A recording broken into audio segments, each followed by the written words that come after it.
You're here, which means that you've found spirit crumbs, leading you to your inner light worker.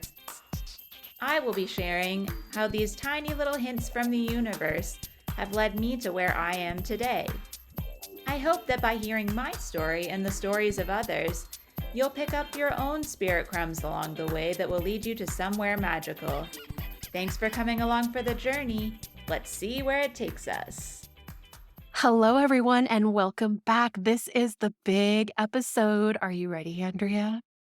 I am ready. I actually have been looking forward to this Gaining Light episode for a while because I've been feeling the building energies. It's a lot, but I'm excited. And we've put off recording it until about the last half a second of the year, which also totally fits with 2024. Yep. It's about in alignment as much as we can be. We're trying to be authentic. So we're leaving it till the last possible second out of panic. And then it's a you'll get it when you get it situation. The thing is, 2025 is coming whether we're ready or not. And so we're just allowing more flow, more ease, and more self care as we move into the next year. So, welcome to Gaining Light. This is going to cover January through June of 2025. Andrea and I discovered last year that it really felt beneficial, particularly for even our nervous systems and some of our listeners, to not get bombarded with the entire year. Now, that isn't going to say we aren't going to maybe talk about some of the things that will come into play in the fall, but this gives you an opportunity to focus really just on the next 6 months. Yeah, and I think many of us, including ourselves, realized halfway through the year, this year, how much had already happened. And it actually shaped how we were seeing the transits and the energies differently already, as opposed to what we would have interpreted them as early in the year. Once we realized what had already happened halfway through the year, we were like, okay, this is a little bit different than we would have even anticipated. So I think between that and having the PDF to go back to, of like having the notes, we've actually referred to it ourselves on the podcast episodes from month to month here and there. So I think, yeah, we're trying to make it as digestible as possible. Very earth sign of us, but trying to make it so that it's a more tangible thing for you to grasp as you go through the year. And like Andrea just mentioned, there is a full color, multi page, spectacular downloadable PDF that is something you can use not only while you're listening to this episode, but to reference back to each month as we sort of face these energies and these transits. So buckle up, hang in there, get your notebooks, your cup of tea, your cup of coffee, and let's get ready to dive in. And now, as you're listening to, one of the things we'll note is that in our show notes, we have timestamps so that if you want to choose what to come back to later on, you can go right to that month or right to that particular energy. Or if there's a transit you've been hearing people talk about a lot and you can't remember what Emily said about it, then you can come back and click into that just for ease. But when we were talking about this, like Emily said, it's gaining light. So as the days are becoming longer and perhaps our nervous systems are getting more activated, we're going to be tuning into those first 6 months. And I think too, we were going to kind of just go over some general energies, some bigger energies that are going to be coming up. And the first thing that I just wanted to bring up from tarot standpoint. And so if you've been following along with all of our other episodes, I know sometimes actually I think these bring in listeners. So if you're new, what we tend to do is I come up with a tarot energy. Usually it's weekly. This is monthly. And then Emily comes in with the actual transits and we see how those energies match up. But for this, I pulled one card that kept flying out of the deck. I did put the cards back once and then reshuffled. But this one card popped out again, and I realized it was wanting to be more of an overview as opposed to a specific month. And it was the Ace of Swords, which I believe we just had in one of the past months. And I think there's a reason for that. I think we are having a lot of brand new ideas coming. We've been releasing so much with this last year. In numerology, the last year was an 8, and we've been talking a lot about how with that, the karma half of it has been a lot more prevalent, I think, than the abundance half for most people. And the point in the middle of the two circles I always talk about being the squeezing point between the karma and the reward. I feel like, when you're little and you draw the 8 and the bottom is gigantic and the top part is like very tiny. That's kind of what I'm feeling like from the year. Like I'm starting now at the very end in the last 5 seconds of the year. I'm starting to be like, you know what? I see how this was for me. It's that energy of like to me versus for me. I've been felt personally attacked most of the year, but in this last little bit, I'm like, you know what? I see why this had to happen. And it also explains why in the Inviting Shadow episode, which was July to December, why in December we had just questions from Spirit to reflect on. Spirit didn't give us anything extra. Spirit was like, you don't know it yet, but you're going to be too busy to have more things happening. And that's exactly how this year has played out, where this month I've been thinking a lot like, okay, yeah, I felt personally attacked by the universe, but also now, why did that happen? Yeah, you know what? It pointed out some things maybe I did need a change. Maybe that wasn't working. I think a lot of people are from the people I've chatted with, they've had things happen like big life events and things at the end of the year. But at the end of I think it's shaping the space we need for 2025 and to be in a 9 year. The 9 year to me, because in numerology, we go from 9 back to 1. We skip the 0, we skip the 10, and in tarot, we have the 0, which is the Fool. We at least get that in between, and I think that is the energy that it kind of absorbs itself into both years, I think. For me, it's like 8, 9, and 0 and the 1 kind of all hold a bit of the 0, like, this year was shaping what changes need to happen, but next year is when the changes are going to happen, and then we'll start to see the nice thing about a 9 year is, yeah, there might be, like, cleanup from the 8, but you also get to see the new stuff from the 1. So I think that's sort of why the Ace of Swords is coming in here with a 1 energy, the Ace energy, is because it's that hope that we're gonna have through the whole year that, like, yes, we're in the 9, we're in a clean out year, we're in a transition year. It is sometimes heavy. It also holds so much hope because you're getting so close to that new chapter, that new version of things. It helps move you forward if you know what you're moving towards and you have a feeling like even if you don't know what it is necessarily, if you just know it's gonna be better than what's happening. Like, if you have had a tower moment and you're like, "There's nothing but rubble here, so it can't get any worse," that even actually can be very comforting sometimes because then it means it's only better from there. So this Ace of Swords is like downloads from Spirit. It's like brand new ideas that are coming out that will be beneficial. It's insights into how you could do things differently and, mindset shifts. It's all of these things that are coming because we just had this year where a lot of things were being cleared away. A lot of things were being revealed to us. And so this swords is here to say, yes, we have to rethink how we're doing things, how we're living, how we're processing, how we're structuring things. And this is just the first part is getting the idea. Before you can do anything, feel anything, feel passionate about something, you have to know what the thing is. And so that's what's being revealed, I think, throughout the whole year. And that's why it's showing up as like a jumper card. It's not showing up in any one particular month because every month is going to feel some new revelation of like what this is going to be because we're not in the new world yet. We're in the changing year. And we don't get it right the first time very often. So, our first idea of what might be happening is probably not going to be what we're going to be seeing next year in December. Was showing Andrea my notes before we started recording, and I have so many things to say about the energy that's coming. But I love this card, this Ace of Swords, particularly to describe kind of where we're currently at and what we're being propelled forward into. Because I think the piece I learned from the election astrology was in looking at the transits in a way where I thought I had a vision of what I expected and wanted the future to look like. And the planets don't care about our emotions. And so we have some emotional things coming up, but we are also in what's considered this age of air. We've moved in about the year 2000 into this 200-year period where we are focused on our mindset and how we're connected to one another and how we need to change some of those aspects in order to bring in what we're actually seeking in the world. And so things, of course, had to be brought up to the surface so that we could deal with them. So, talking to others in the healing arts, this is, friends in the DMs, clients, all of these things. One thing that I have noticed in particular since the election and since November of 2020 here in the US was that there felt right away like this bizarre double timeline.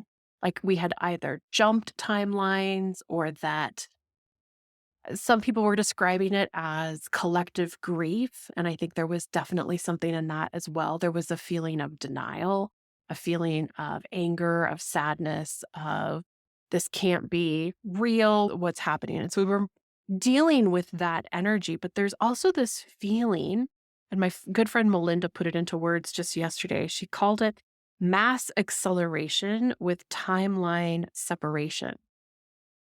And this feeling that reality is really completely different for many people.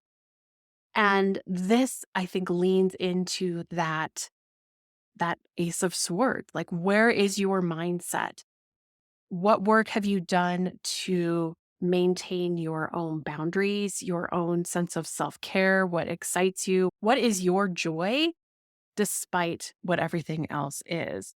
And so this has left a lot of us feeling when we come into contact with someone else or even ingesting too much news or the things that aren't on the timeline that we're on, it feels like you're stepping in and out of this sticky goo.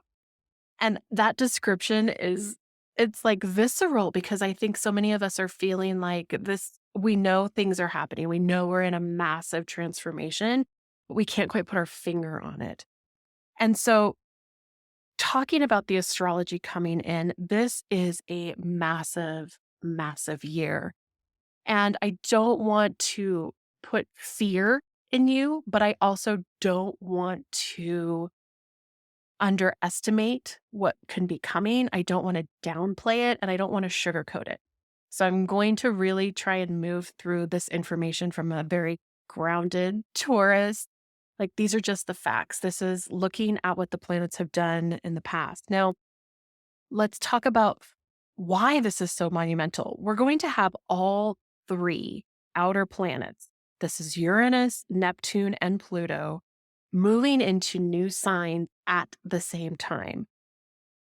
We think when we look and we're talking about Mercury going through and the sun moving through, like things happen quickly and we kind of get new energy all the time, but it feels same, but different. What we're about to experience is not same, different. When you look at astrology, it's important to remember that each day is like a fingerprint that will never be repeated. Yes, we have these main planets that we watch, but they've never done this before and they've never done it in this way before. And so we are really experiencing something completely new. So Uranus moves into a new sign once every 7 years. So we've been experiencing this energy from 2018 until it moves in July of 2025.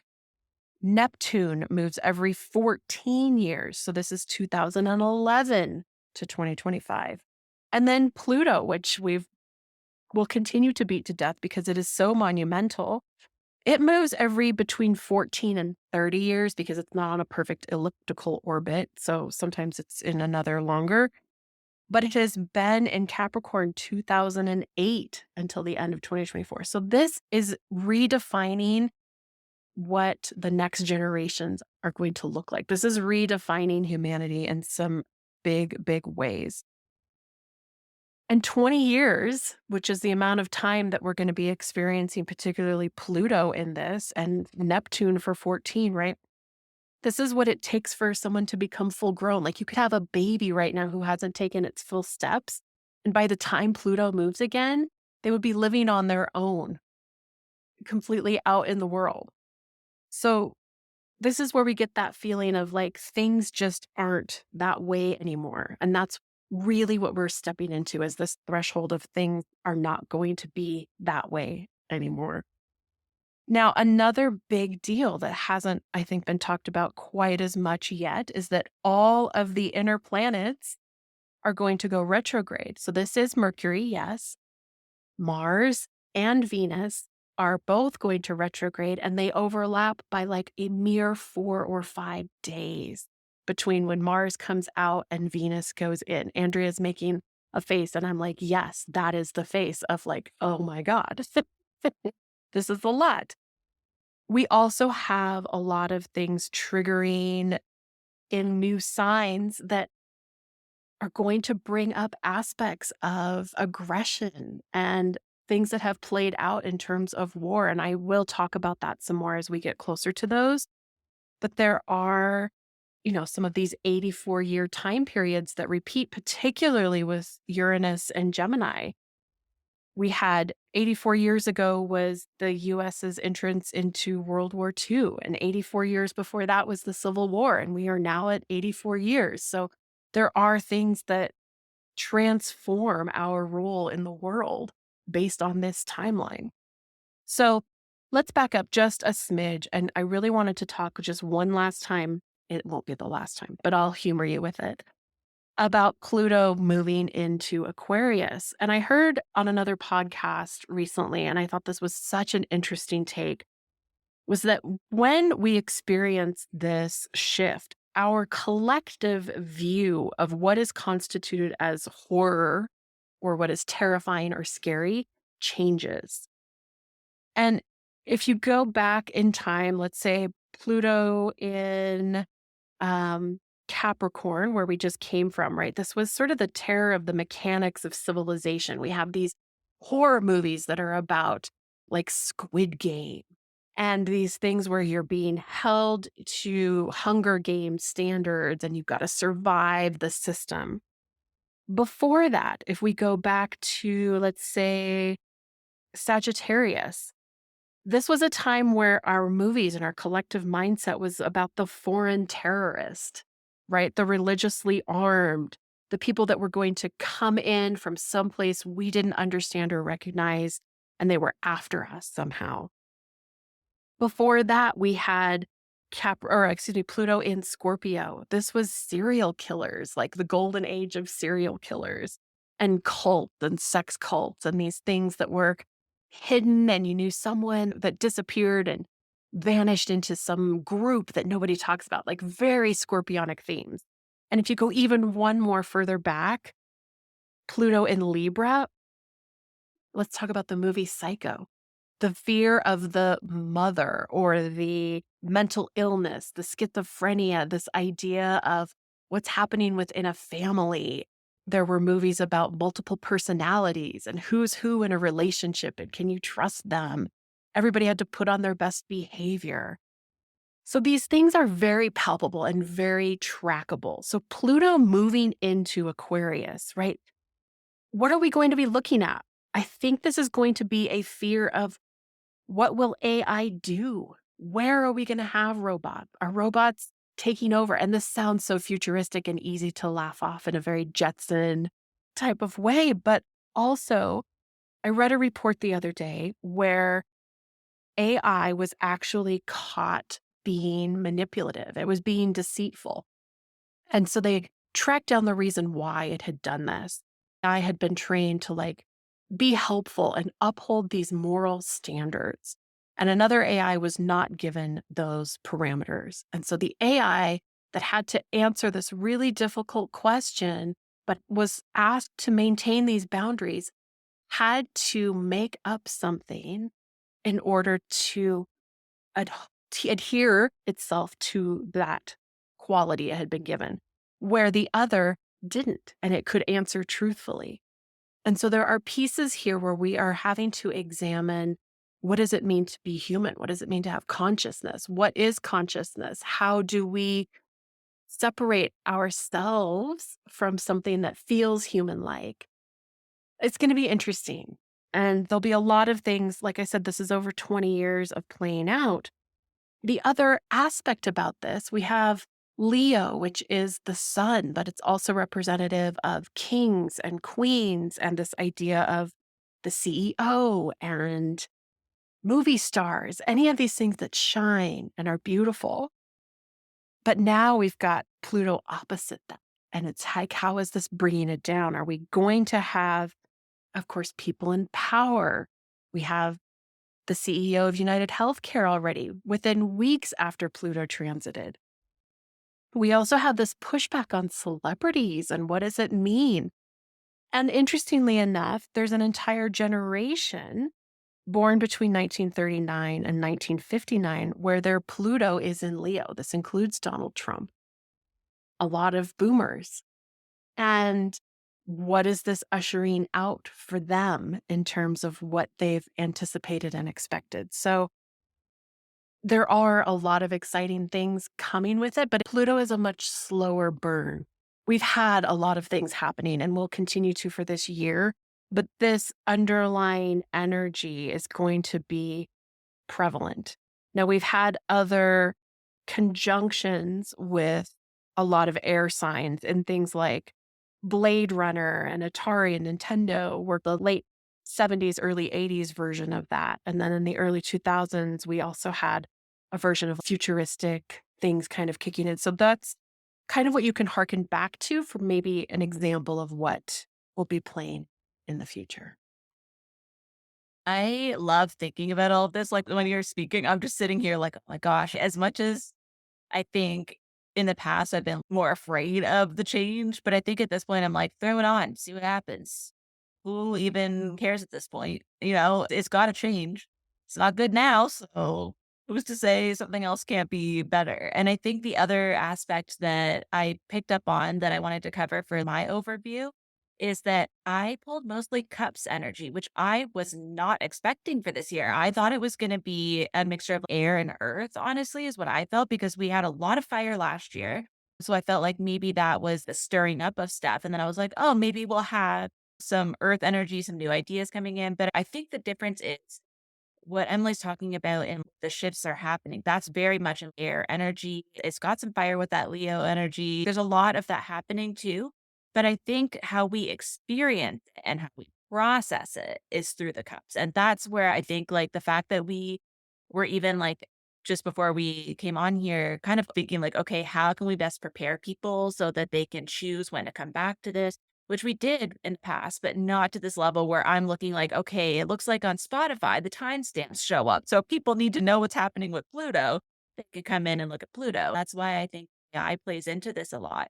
We've been talking about how you can go to ChatGPT to get just the facts out of an emotional conversation.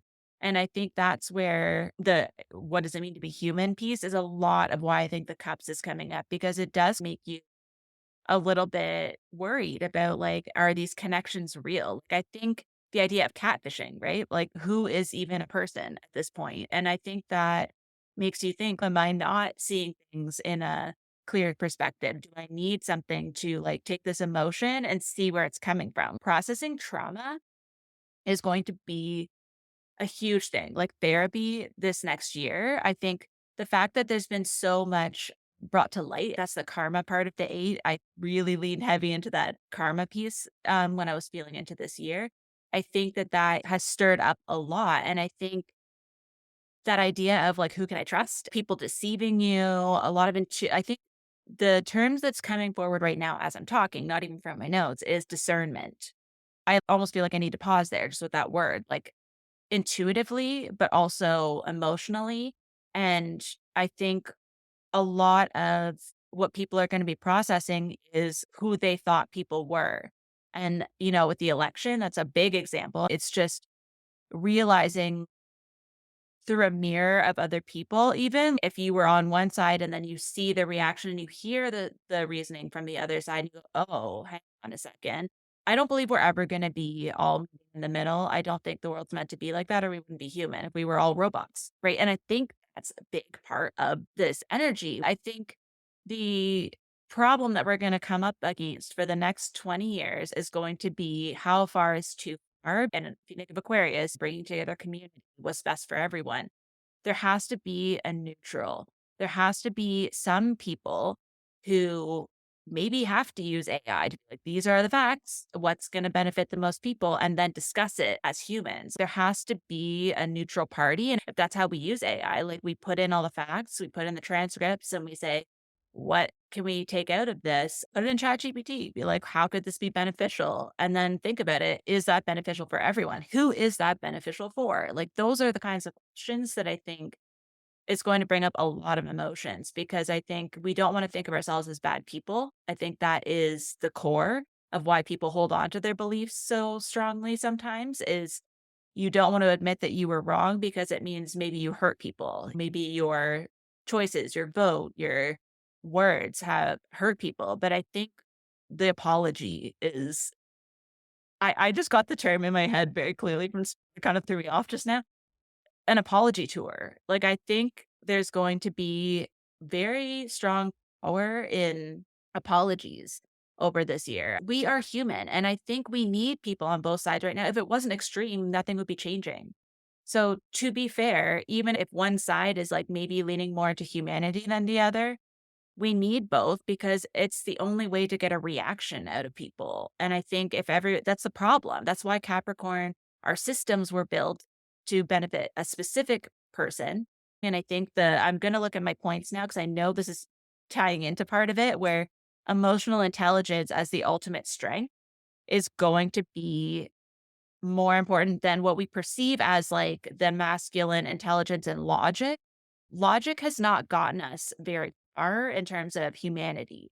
In terms of creating wealth for specific people, sure, that's the way the systems were rigged before. But I think now this emotional intelligence, where if you're able to be calm, sometimes apologies are needed for you as well to know that you dealt with it. Because I think if you push something down, what they're showing me here is there's this energy where we want to be able to lead with our hearts open. But if we're holding on to things we've done, it's like we don't want that to come to light, not from us. And I think that's a big piece of it is like you're better off to proactively give an apology if you know you were wrong rather than waiting for the fuck around and find out part. Right. So there's a lot of this energy. And I think it's coming up in a lot of ways, like in all of the water signs. And I wouldn't be surprised if this comes up during the water sign seasons throughout the year, but this idea of I wrote connection in two separate notes, just the word connection. So two separate times that came to mind. And I think that's the key is we all need more connection. And in order to do that, we have to be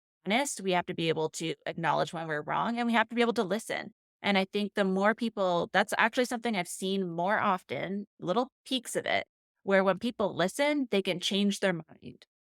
And that is a big deal because I think we have seen being wrong as a weakness, but that emotional intelligence tells you, wow, I'm learning and I am now bonding with this person because they're the one who taught me this new information, as opposed to, oh, they hate me. They think I'm a terrible person because I didn't know this already. We don't know what's going to happen around us. We don't know what the systems are going to look like. We don't know what people are going to say or do. That's where discernment and safety are going to only be able to come from being emotionally vulnerable, honest, and repair is going to be huge. And I think that is going to show up in a lot of ways, mixing with that Ace of Swords, where we're getting new ideas coming in and then emotionally processing them along with everything we learned this year.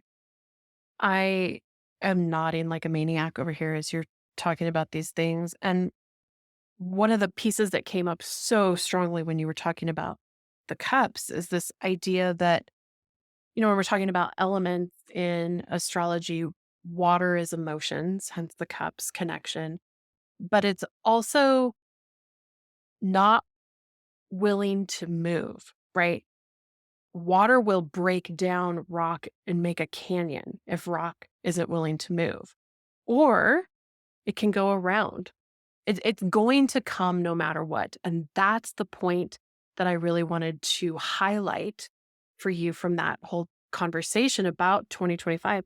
Change is coming.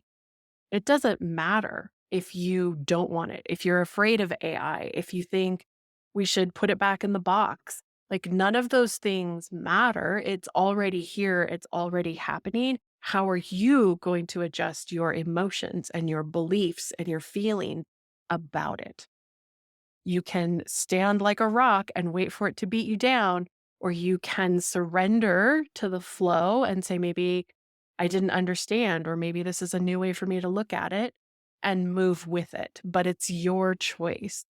I have been dabbling in some AI art and some forums and things myself. And one of the things I had noticed over and over is how angry artists are at AI. And yes, there are opportunities to use it that are very nefarious and dark and, stealing of artwork and these sorts of things. But every new tool has been viewed that way before. I remember I had done some fiber art, and this was in the early 2000s. There was a local art community. They had a new show, and it was going to be all fiber art for the show. And I actually won a ribbon with a piece that I had needle felted for that. I remember part of being in the show, you needed to work one day in the gallery to man it and support it when clients came in. So I was there at the front, and a younger couple came in, and an older woman from the club was, I think, doing paperwork or cleaning or something. She was also there that day. And she said to this couple when they walked in, "Welcome. This isn't our normal show. We'll be back to real art next month." Completely devaluing this fiber art that I don't know that the clients would have considered not art had she not said that. And now we have this resurgence in the fiber arts yet again that it's been coming up even in the last year about weaving and the importance of textiles and learning lace making and all of these things. But there will always be someone who is going to rally against a medium and say, "No, you're breaking the systems. This isn't how it's done. You can't go to the Louvre and repaint a masterpiece." Well, that's actually how you learn. So there are ways for us to use AI that are going to bring in incredible, beautiful new innovation. And yes, it's scary. And yes, there will be problems, but it's coming anyway. I think that the idea that it's coming anyway is going to be huge. And that's why that emotion's going to come up. And like as an artist, I think what's going to happen is there's going to be that extreme, everyone's against it. But then the idea of overcorrection came up in the recharge, which I haven't sent out yet. But that was one of the main energies. It was overcorrection. Sometimes we react to one small thing and we go to the extreme. We lose our absolute minds. And then it's like, it's like when you joke and it's like over a mild inconvenience, I'll like burn something. And it's like that is sort of the energy that I'm feeling around even AI. Is like we sometimes go crazy far the other way. And then you come back and say, okay, maybe, yeah, there's a few things I needed to change, but it's actually not the worst thing in the world. And I think that's where the emotion takes over, right? This is definitely an energy we need to be aware of. If you find yourself having an extreme reaction to something, be like, is this proportionate? Or is it because I don't know enough and I need more information? So I think that's actually going to be coming up over and over again throughout the next year. I wouldn't be surprised if this comes up again in our inviting shadow because it just feels like something that's not going away anytime soon. But as we talk about that, going into January, now we are getting into the month by month portion of this. But in January, I started off with cups and I pulled the Page of Cups. Now, this actually is a very positive card, which surprised me right off the bat. But I think what it was showing me was that the Page of Cups is very optimistic, very like pie in the sky, anything can happen. And I think we have to kind of go into the year with that energy because, yeah, it may feel like it's just, new year, new me, that sort of thing. But it's also for good reason this year. We do have big shifts happening. So the more we can actually set our intentions for the biggest version of our dreams, the biggest version of our goals, I feel like this year they're going to actually be received and we're going to get feedback. The last few years, we may have had these big goals and intentions, but the energy wasn't there to support moving it forward. Whereas now it feels like we were waiting for these planetary changes. We were waiting for this new foundation to start these things. We didn't want to start it in a crumbling foundation. You didn't want to start it when things were already falling apart. Trusting your intuition, again, that Ace of Swords coming in back again. I think we have to really start paying attention to the dreams and desires that are coming up. We need to start treating like, thoughts and dreams and all these things as just equal pieces of information. And they're all tangible. They're all things that could happen, even if it seems wild. If we think about where we're at this year compared to last year, a lot has happened. And so, yeah, we don't know what's not possible. And that's where that intuitive piece is going to come in really strong. And things that maybe seem like they're far off, I think we still need to sit with those things and say, why am I dismissing this? Is this something that I really want? And that's why I'm dismissing it because I don't think I can have it. Like there's a lot of, again, trauma processing that we're going to be doing because we don't trust anything. We have been cautiously optimistic for several years now on this podcast. So if anyone is going to have trust issues when good things come up, it's going to be us. That's why Spirit is like, let's take this Page of Cups right away so that you can't question it. Because if we start off with something negative or heavy, that's going to set the tone. So they're like, let's set the tone with the best outcome possible. And if we land even halfway, it's going to be literally substantially better than it has been the last few years. So I just want to say, like, if that's something you're feeling, that skepticism, again, your discernment is coming up, like, I don't trust this. That is fine. Neither do I, truthfully, but I'm gonna sit with it and I'm gonna really feel into that energy of like what my body, what my energy is really asking for. And I think what you're moving towards, instead of a very earth sign, let's make a list, let's write out these listed intentions.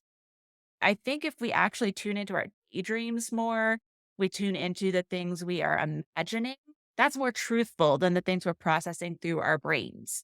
Our brains have been now stored with all of these trauma responses of, nope, can't do that. Oh, I thought I could do that before. I couldn't do it last time. Why would I be able to do it now?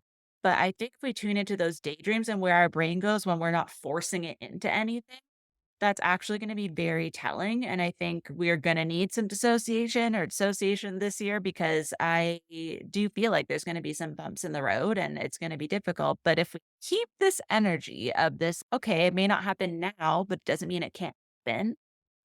One of the things that came up also, I am gonna attach the recharge to my newsletter that I'm gonna be putting out in January, even though it's for Capricorn season, just to be able to include this. But I'm going to be including it because a lot of these themes overlap what is coming up in the cards. And I think that's why it came up. Like we didn't need it before we started the season. We're going to need it as a midway check in and a midway processing with the 30 minutes of energy that comes with it. Because I think the more we realize that overcorrection and all of these things where we like it was actually pretty I was like, this is a Saturn energy. Like this is a true Saturn recharge. It is very much like we need to be looking at things, but with the intention that it's cleaning up the energy to make space for this pie in the sky, pigs can fly, this energy. Because again, we couldn't have created this with the old systems. We need this brand new first day of school energy to be like, this is a new year. This is a new actual genuine fresh start. And the seeds we're planting have fresh soil. It's not been tilled to death with monocrops as my soil science comes in. It's going to be very beneficial for you to start off with your heart's truest intentions instead of the logic that you've been using in the past to create your goals.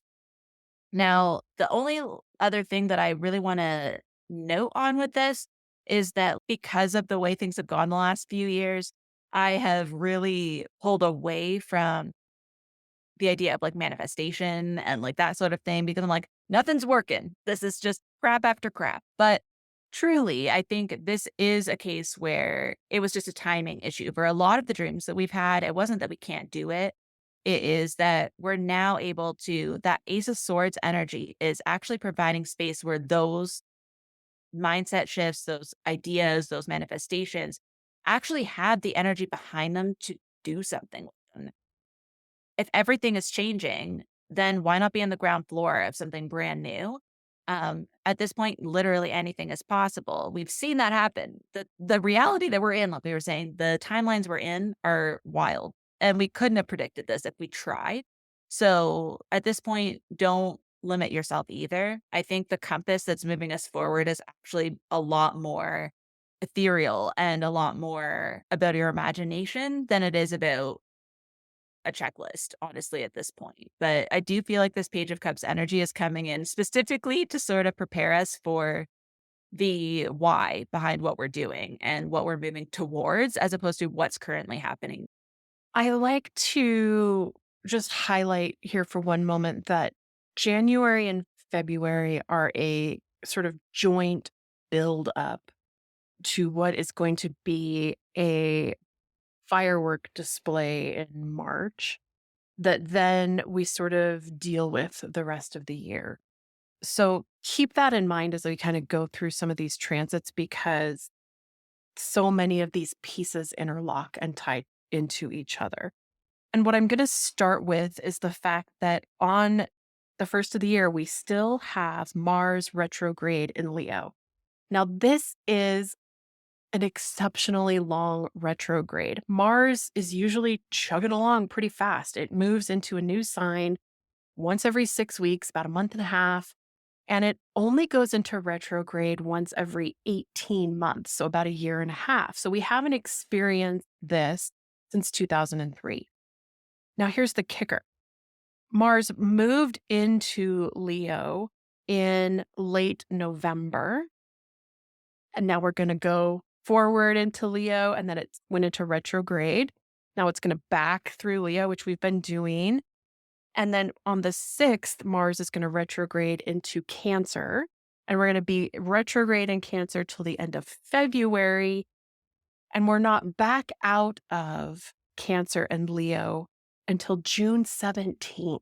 So we are experiencing this heavily influenced piece of Mars energy. Okay, Mars is what drives us. It's this what's moving us forward. What are we collectively feeling driven or motivated by in some way?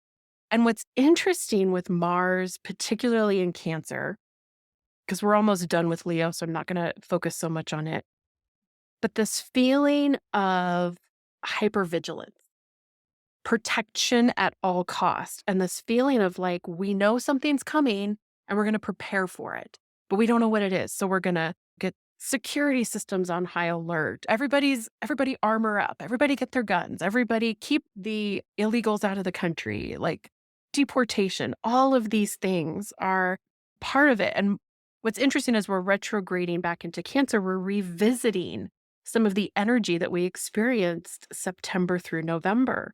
And a lot of this was racism and nationalism and deportation. And what's fascinating to me is literally like this week, we are seeing Elon Musk and other members of the Republican Party going at each other over who is worthy enough to get a visa to come into the country. And like, oh, well, we didn't mean those immigrants. We were talking about these other immigrants. And so it's really playing out in real time what this emphasis is going to look like. So to add another wrinkle to that, Trump was also born under this type of Mars retrograde in Leo influence, Mars retrograde under Cancer, excuse me. And his motivation to repeal citizenship by birth and some of these other issues were also created under the same energy.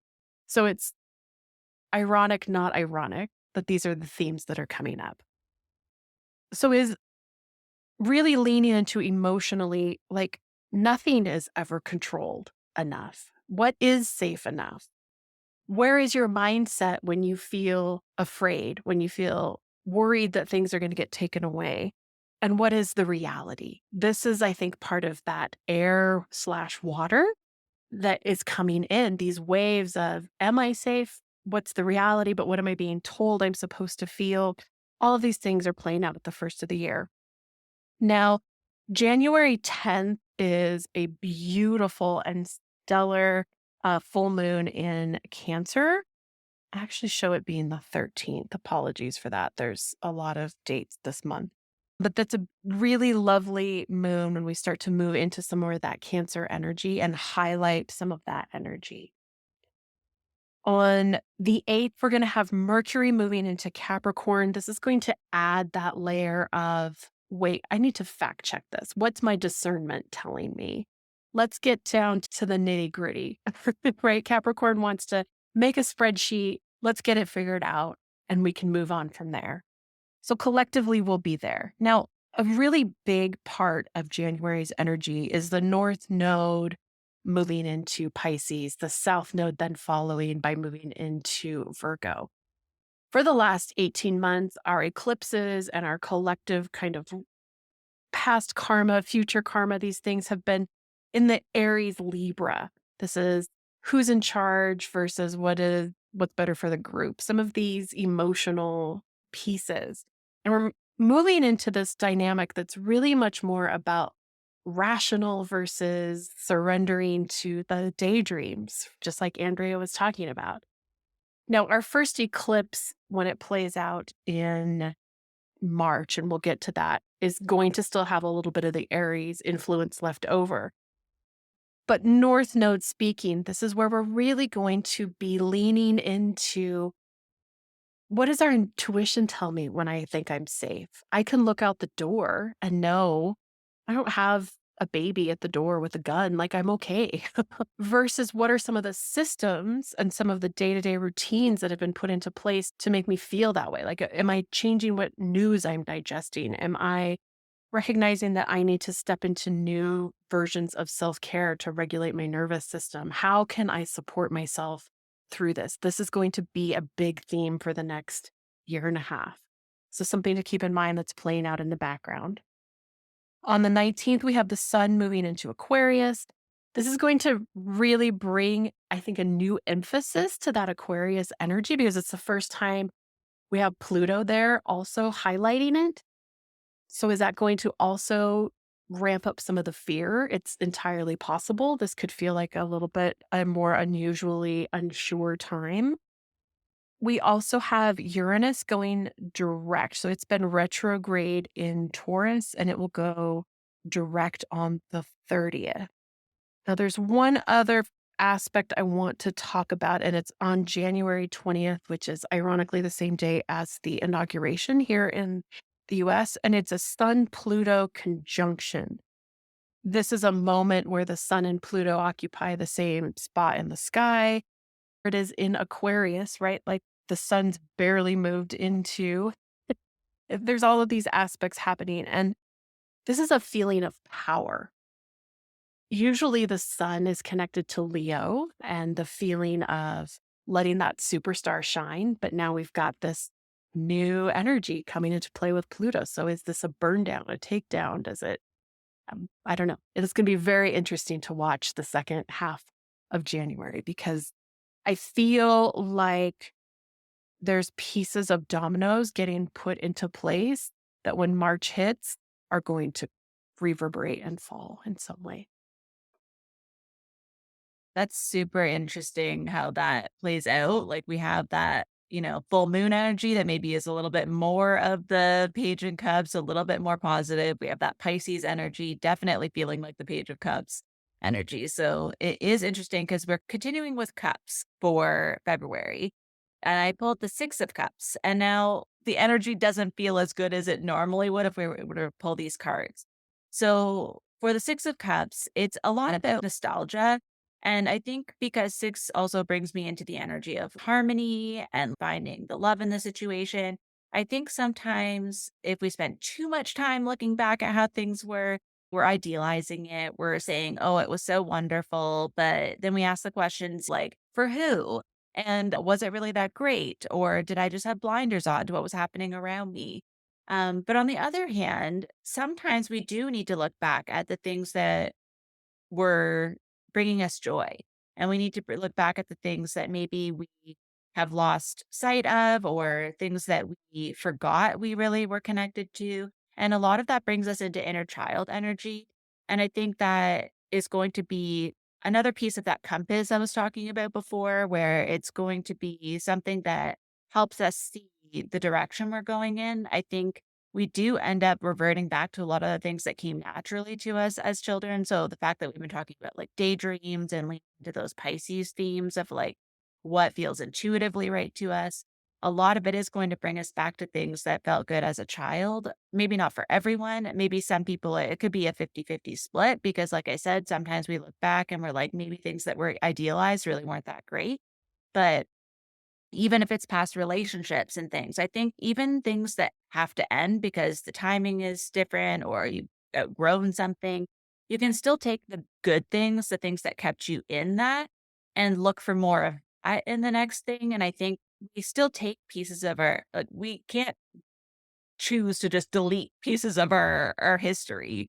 We can do that with our browser history as best as possible, but for our actual lived lives, that stays in our bodies. It's like part of our DNA.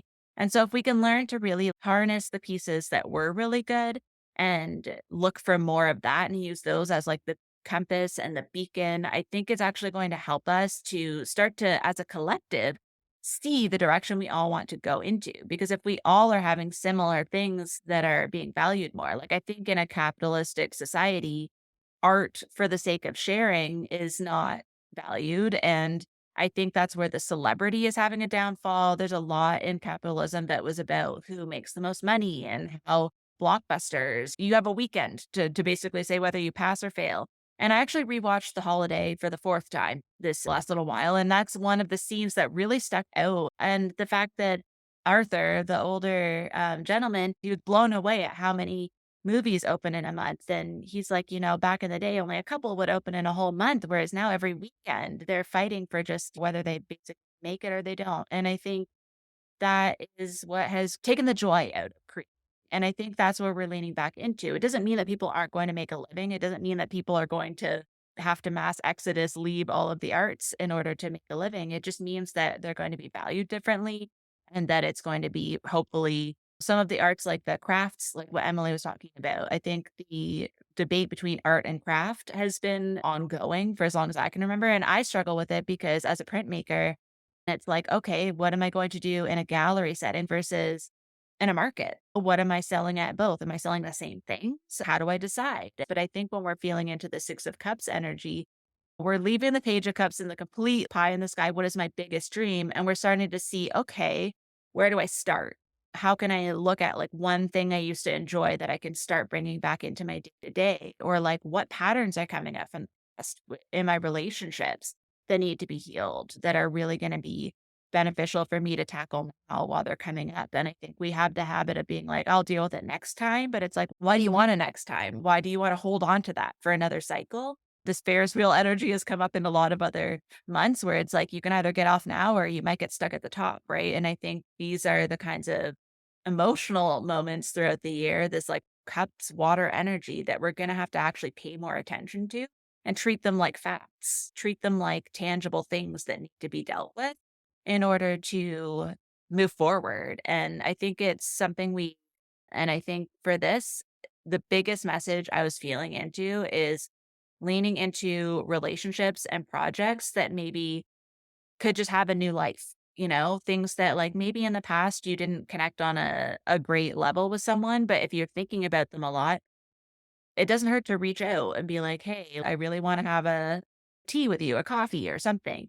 So there's this idea of like things coming back to the forefront. And I think with retrogrades coming up, I think that's a big part of why this is sort of pushing forward is like it's giving us this opportunity to see things from a different perspective and to recognize what we may have forgotten about that could actually be beneficial as we're shaping up the new version of like what we want to bring forward. I just wanted to clarify from January, the sun moves into Aquarius on the 19th and Mercury moves in on the 27th. And then there's a new moon in Aquarius on the 29th. So we come in with a lot of Aquarian energy right off the bat into February. Now, February, when you look at it on a page, looks relatively calm. We have Venus moving into Aries on the 4th. And I want to kind of pause here for a second and talk about why this is such an interesting outer planet transition this year, not only with three of them moving into new signs, but we've got multiples moving into Aries at the same time. So we've had Saturn and Neptune together in Pisces. And this has been a feeling of sort of victimhood. We have a responsibility to make sure everyone knows how everyone feels. And yes, we needed that. And now we will be pivoting out of it for part of the year and then coming back into it in the fall. So things that are coming up, particularly now, will feel either fresh in some way, or they will be a moment where you're going to come back to it in the fall. So if you start a project and then you have to, pivot and come away from it, just keep in mind what are those inner child type things that are calling to you, because I think it's important. Intuition is always high in Pisces season anyway, to really be clear about what messages you're downloading. What's your spirit guide saying to you? What are the cards telling you? Just those little nudges, those little spirit crumbs are going to be really important. Now, Venus moving into Aries. Let's just kind of talk about that for 1 second. This energy is also going to be part of the theme for the year, because much like Mars in its extended period, Venus is also going to retrograde. So here we are, we're moving into Aries, but then we're going to retrograde back out starting in March. So for this month, Venus in Aries is more about like, I wanted to call it kind of that Barbie Oppenheimer energy, right? Where we have Oppenheimer being a little bit more maybe Aquarian than Piscean, but this feeling of like emboldened feminine power. What are we going to do to fight for rights? Is there going to be sort of this need for an uprising? What is this choice we're going to make between power and responsibility? What is the reality versus the dream? Where are we being called to take action? So I think that's part of what could be some of this early energy, and just pay attention to how those patterns and storylines develop, because they will be part of what is building into March. Jupiter, which has been retrograde, is finally going to go direct on the 4th. It has been retrograding in Gemini, where it will spend the rest of the spring and a tiny bit of summer before it is going to move into Cancer later in the year. This too will bring back that amplification of social media, of how much is being shared. And now we've got a little bit more influence from Aquarius. So, what's real? What's not real? I wouldn't be surprised if we get some form of brand new social media platform of some kind this year. That feels very in alignment with some of this energy coming. On the 14th, we have Mercury moving into Pisces. This is going to bring that mindset out of the Aquarian realm and kind of back into that emotional, vulnerable, intuitive state. And then the sun is going to follow just a couple of days later on the 18th. Now, we walk during February, the full moon in Leo and the new moon in Pisces. So we're already starting to feel a little bit of that, yes, Aquarian, but also a tiny bit of that North Node energy. Am I going to stick my neck out and am I the shining example, or am I kind of hiding in my day to day reality? Am I pulling back and just saying, oh, I got to go to work? It's not really my thing today. Where do you change your routines in order to actually give yourself some fulfillment in life? We have that opportunity and choice each day to pick and choose where do we spend this time? And those are going to be some of the questions that I also think come up. Where do you put your time? Where that discernment? I feel like that's a theme every single month this year. On the 23rd, we have Mars stationing direct. So Mars, when it stations direct, gives an amplification. And what I mean by station direct, it's that pause before the retrograde action stops and it starts moving forward again. So that moment of sort of hanging in the sky, amplifying everything. This is when things start to get a little spicy out there. There's still a feeling of like, well, it's fine. Everyone's getting along. We can move through things in a new way because we've still got some Pisces energy hanging out. But this is kind of the moment before the storm. That all resonates so much. And I could see where that nostalgia energy is like setting up a lot for patterns. So it's not surprising to me that for March, when we're having the eclipses, which I don't normally know what's coming, but it was too strong for me to ignore. But I actually have the 3 of Cups again. It will not leave us alone. And I really had to sit with this one. This is the point where I was like, do I just throw this back in the deck? I don't know. But then again, because we have all of these retrogrades, we have a lot of shifts happening. Obviously, our attention is being drawn to our inner circle a lot in the last, few months. And I think this time around, what it was showing me is the idea of like a community with a common purpose. And so, yeah, like maybe over the holidays and over the last little while, we've been around our inner circle more and the people who maybe we thought were our inner circle, or wondering why we're not drawn to reach out to that person anymore. Something like that could be showing up for you. But the idea that like the common purpose being just being in alignment with people. And I think sometimes we just don't question things and we're like, these are the people that I am closest to. But what they were showing me is if you had to all of a sudden get thrown in a situation where they were like, pick your five bridesmaids or pick your five people, like, who would you pick? If that sends you into a spiral, it's probably because you really do need to start being more particular with who you're sharing your energy with. And I think because we're creating new things, there's all of this stuff at the ground floor.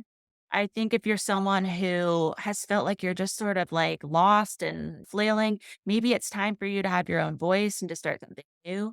And if you're someone who's always the leader and you're really tired of pulling everyone along, maybe it's time to do something quietly without sharing it with everyone. But there's a lot of this energy of really asking yourself hypothetical questions and really being discerning again and like really feeling into how your body is reacting to it. Like if you had to call someone an emergency, who would you call? If the answer surprises you, or if you think it's the person that you at the top of your head that you're like, this is the person I can trust, and all of a sudden you're like, oh, but would I call them an emergency? There's a lot of these things that I think in that cups energy, it is really making us question it. And I think with this being an eclipse season, there's probably going to be stuff that comes up that you're reacting to, as well as these overall themes. There's going to be things that you're actually having to have conversations about, you're actually having to make decisions. And I think that is just natural in an eclipse season. But I think as much as, there may be other energies at play, it may be that inner circle and the people that you're directly connected to that you're questioning. Because, in the past, we've seen there's a lot of different themes with each card that can come up. And I think in the past, we've been more focused on the celebration and that sort of energy around it. But I think in this period, we're really, yes, we're seeing the light in each other, we're seeing the positive qualities in the people around us and doing what we can to support them. But we're also recognizing that the theme of chosen family is really highlighted here. And I think because there's a phrase, so I use the Light Seers Tarot, and one of the phrases that's associated with this card that's always in my brain, I don't even have to look it up, is sacred siblinghood. And it does talk about, obviously chosen family and stuff too, but third house energy is what's coming up for me. So again, this is social media. This is who you're seeing on social media. Do you need to mute some people? Are there people that you're connected to and you're like, why am I even following this person? They enrage me every time I see them pop up in my feed. There's a lot of different things that we're having to consider here where maybe this holiday season has shown you that like your immediate family or your like blood family is not who you're aligned with. Again, not with that common purpose, but maybe you're going to find new communities where you can find those close people that do have a lot in common. And sometimes it's online. I mean, it's Aquarius energy still playing out here. So it could be that you're finding an online community. I know most of the people I talk to every day are people that I'm not in person with. It's people that I connect with from all over. And I think those kinds of things are going to be really important so that you can have yourself reflected back to you in the current version of you. This is where I think the Six of Cups and the Three of Cups kind of like cross over is sometimes your inner circle only sees you at a certain point in life and you're not there anymore. And it's really hard for you to say, this is the new version of me if someone's constantly telling you you're not there yet, or you're not ready yet, or aren't suited for something that feels really right to you. So that's where this Three of Cups feels very different than it has in the past. It's this energy of like making sure that the people who are in that inner circle, remembering that you are a treasured human, your access to your energy is actually very precious. I know constantly a lot of us thinking about how our energy needs to fit to fill gaps for other people. But I think what we need to be focusing on more is if we were to have everyone removed, who would be the people you'd reach out to rebuild that circle if nobody else existed and you were just from scratch pulling from a list. I think that's what we're looking at here. I've talked about this in general with my whiteboard where when I cross off all my tasks, what do I not want to put back on there? It's that, but with the people in your energy. I think we take for granted the fact that certain people are just there. And sometimes people maybe take you for granted and assume you're just always going to be there. But I think this idea of recreating so early in the year, this is March, this is setting us up for the rest of the year. And keeping in mind, this is so early in the year that you're probably gonna have some really big things you want to do throughout the year. And so the less resistance you can have and the more support and like amplification of excitement in your energy you can have, the better. And the last point that I have here, which again is tying back into the Six of Cups, I didn't realize how much these resonated with each other here, but it says don't look back as one of the big things. When you move forward, it says to move beyond the nostalgia. Like if you are also seeing people at an idealized version of themselves that they no longer are doing or a role in your life that they're no longer fulfilling, you do not have to maintain the same level of energy that you were before.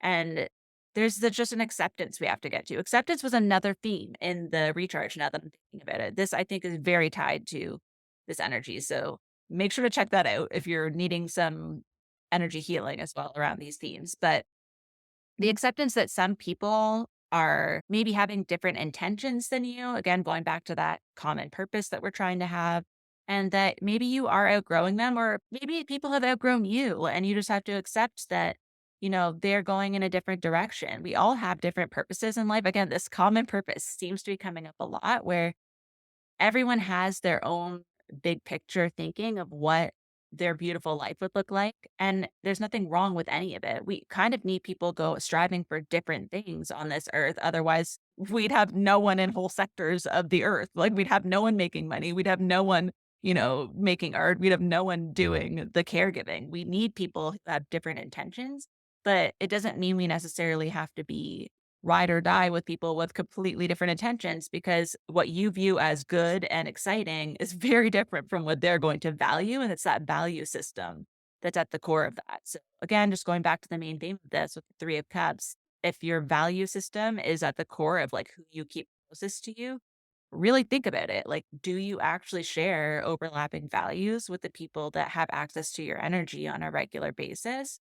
And are they going to be the people to amplify your purpose and vice versa? I think when you have people that resonate at similar frequencies, whatever you want to call that, in a group, it actually is benefiting the collective because you're all sharing each other's energy and it creates one like big spark. Like I see it as like a big star in the sky versus like little specks. It's like it creates these beacons for other people that are similar to find one another.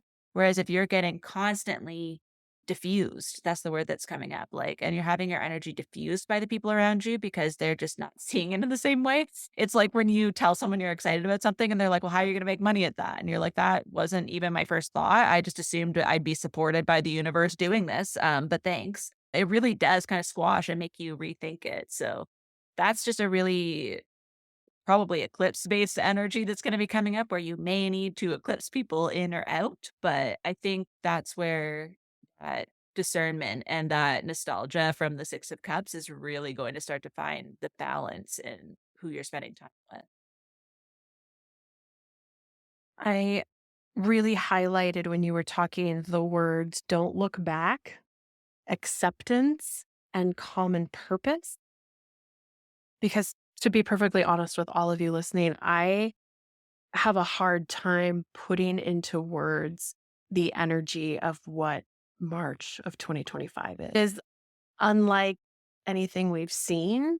It's probably unlike anything we've experienced. And I don't mean to be dramatic or to scare anyone, but truly, so many astrologers talked about 2020 and the Great Conjunction kind of being this pivotal moment for us. And of course, we had COVID and so many things. We have the same type of drama coming in March. So I want to put an emphasis here without scaring anyone, but I also don't want to be in my Piscean dreamlike world where everything is going to be butterflies and we'll come out fine on the other end. We really don't know. I'm going to start with the first. We have Venus going retrograde. Now, it has just barely made it to 10 degrees Aries at this point, but it's going to really hang out in this Pisces energy. We're not going to get back out of this like we did with Mars until June 5th. And there's literally only 5 days between when Mars goes direct and comes out of retrograde and Venus goes in. So to me, that's another feeling of just when you think you know what direction feels good or what's the right next move, it's like, okay, now my heart is coming in, right? Venus is where do I find comfort and stability and love and harmony? We're really going to be tested with that. On the second, we also have Mercury, which has just moved into Pisces, or excuse me, will be at the final degree of Pisces, 28 degrees, 57 minutes. I mean, it couldn't hardly get any closer. It's going to be conjunct with Neptune, also at 28 degrees, 57 minutes. This is the final grand finale degree of Pisces. What new information is going to come to light? What is going to be uncovered for us collectively? This is already happening on the second. On the third, at the, after this momentary joining with Neptune, Mercury is going to move right into Aries. And it's in Aries momentarily before it sets up to retrograde at the end of the month. A lot of Aries energy is being ignited this month. On the second, we also have the Sun square Jupiter. And I'm not going to talk a lot about angles the rest of the months, but in particular, this is important because Jupiter is in Gemini and the Sun is in Pisces.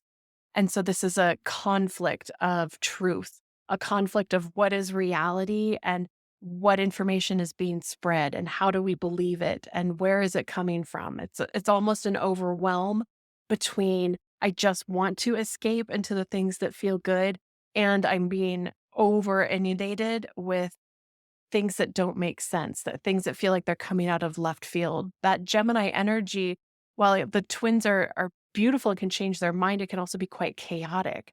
And Jupiter there is just kind of flinging things in all directions. We have, as we kind of build towards the middle of the month, we're going to have Mars still in going forward back through Cancer. So we have this emotional sort of fear, but now we've taken steps to rectify it in some way. But on the 15th, Mercury is going to go retrograde. And it's going to go retrograde, like I said, in Aries. So now it's like, I feel stuck. I feel stagnated. There's this fiery energy in Aries that causes people to do things that are exciting and provocative, but sometimes without thinking them through. And so, where is there going to be kind of a repercussion from that? We also have the wounded healer still in Aries. And all of these things are going to be bumping up against one another. We have Mercury and Venus. We have Mercury and Uranus that are going to be in these conjunctions and squares. And then on the 12th, we have this great conjunction between the Sun in Pisces and Saturn in Pisces. So this is almost like, what are some of the big lessons that we've been meant to learn emotionally somehow happening on the 12th?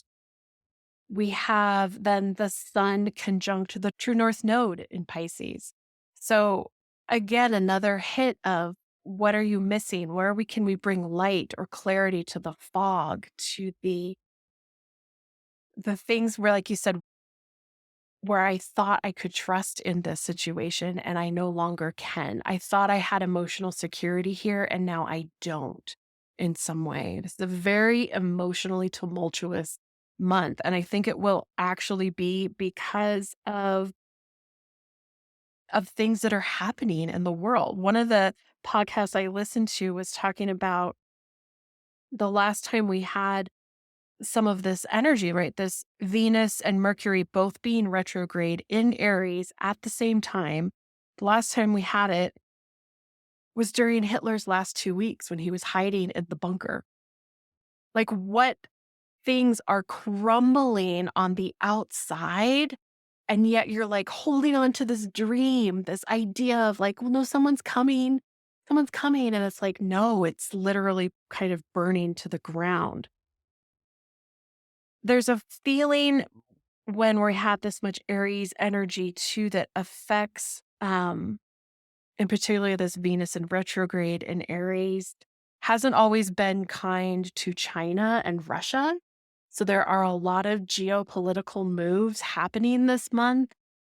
Is this armament? Is this, we have Pluto in Aquarius. So we're looking at, you know, powering AI with nuclear weapons and nuclear power in new ways. So we are really revisiting patterns and things that make us determine what does it mean to be human and take care of one another versus just putting our nose to the grindstone in a very Virgo Capricorn way that says, I just have to keep powering through because my reward is at the end. A lot of this energy in March is like, what is the reward? What are you actually moving for? It's these human emotional connections in some way. So there's that, again, that feeling of acceptance. And I really want to highlight that. Don't look back. Like we may not actually be able to look back. The world may actually look different post March 2025. Another part of this that's interesting is we have this preview of the Pisces Virgo eclipse at the end of the month, but on the 14th, we have a total lunar eclipse in Virgo. And so we've got a lot of energy, like I was talking about, in Aries. And then we've got Venus going retrograde. We've got Mercury retrograde, both backing into Pisces at this point. And then right at the end of the month, like big symbols crashing, we have this partial solar eclipse in Aries. And the very next day, Neptune jumps into Aries. Now, forgive me because I'm going to go on a little bit of a, what does Neptune and Aries mean? Well, Neptune and Aries, first of all, it's going to be here until 2039. This is a long burn. The last time we experienced it, 1861 to 1875. And the time before that, 1697 to 1712. So these are long, we're in a long repeat here before we've experienced this. So no one has ever felt this before that's alive at this moment. This is a dream logic that has been guiding things, right, since 2011 and 12. Idealized versions about being understanding and compassionate. And what's interesting is even prior to the Civil War, which is really what sparked in 1861, literally within a day of Neptune moving to Aries, we had the first shots fired at Fort Sumter. But there was this incredible movement prior to that for the abolitionists and this compassionate feeling and the beginning of the spiritualist movement. All of these pieces were Neptune in Pisces. And really what we're even seeing is how everyone is a witch, right? We're all compassionate wizards and witches, and we've had this dreamlike quality of we can be alchemists in some way. And what's going to happen with this shift is this move from sort of saintly to heroic. Everyone becomes a thing, a hero, a soldier, a great adventurer. There's a feeling of being overconfident and optimistic. They were talking about how at the beginning of the Civil War, they were actually kind of excited. They were like, oh, this isn't going to last very long. We're going to separate the two. We're going to be two separate countries. And they would have picnics. They would pack a picnic lunch and go sit on the hill and watch the war on the battlefield. And it wasn't until they realized, oh, this might last a little longer than we anticipated. Photography was brand new at this point. And so they would go out and capture these scenes. And then you had to look at that again and be like, oh my gosh, I can hardly believe my eyes. So there's this feeling of dreams collapsing and reality coming in really fast. And how can we move into that energy, recognizing as empaths that we need to care for ourselves and also be aware of the magnitude of what could happen that will then ripple out throughout the rest of the year. Some of the other connections, though, to Neptune and Aries are really beautiful. Like we've had incredible feats of engineering, like the Suez Canal, the Underground Railroad, the idea that we had submarines powered by nuclear power. Like we've had some really beautiful experiences, but we also have a little bit of confusion over who the enemy actually is. There's been historically an uptick in autoimmune disease, which in some ways is kind of like a civil war within your own body. Like who's in charge here? Do we want to separate or not separate? I can't really put into words, like I said at the beginning, how transformational this month will be. And as we move closer, I think when we do an episode to cover this energy, we'll talk about it, of course, in February. I'll be able to kind of wrap my head around how things have come up in the news, where we may think things are going. But as you're listening to this and printing out the booklet, I would just recommend that you be careful with yourself, with your family, with your loved ones, with your expectations of what March may or may not look like. I knew it was going to be intense this March, the eclipse month, but I think the focus from the tarot lens of focusing in on the cups energy, your emotional energy, where your emotions are going when so much is going on externally is going to be very important. And I think when we come out of that energy, I always feel like after the eclipses, it almost feels like you're standing in the rubble, like, okay, what do I do now? So in April, it actually surprised me at first, but the more I've sat with it, the more it makes sense that we have the Page of Wands. And interestingly enough, I realized January and April, which are both, if you look at Capricorn and Aries, they're both cardinal signs, and the pages are messengers. It does make a lot of sense to have the Page of Wands coming in when we're going in here because that's fire. That's like, okay, now we see what's happening. What am I going to do about it? What is inspiring? Courage and bravery come forward, even though it's not traditionally what I would feel into with the Page of Wands. It's being courageous in your own way. When you were speaking of like everyone being a soldier, I think that's going to be really like when we get to April after the eclipses, people are going to be like very riled up to do something. Whatever that something is up to you. And I think that's where each person being a soldier in their own way, whether it's activism, art, helping people, finding where the need is, whatever it is that really moves you.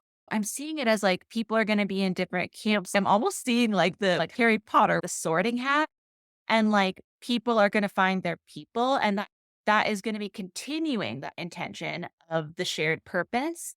And there's going to be a lot of inspiration found through connecting people during this time. And I think the fact that social media is so huge, when you were speaking of these themes that are coming up, what I was seeing is like, the photography and like that being shared and people watching the war.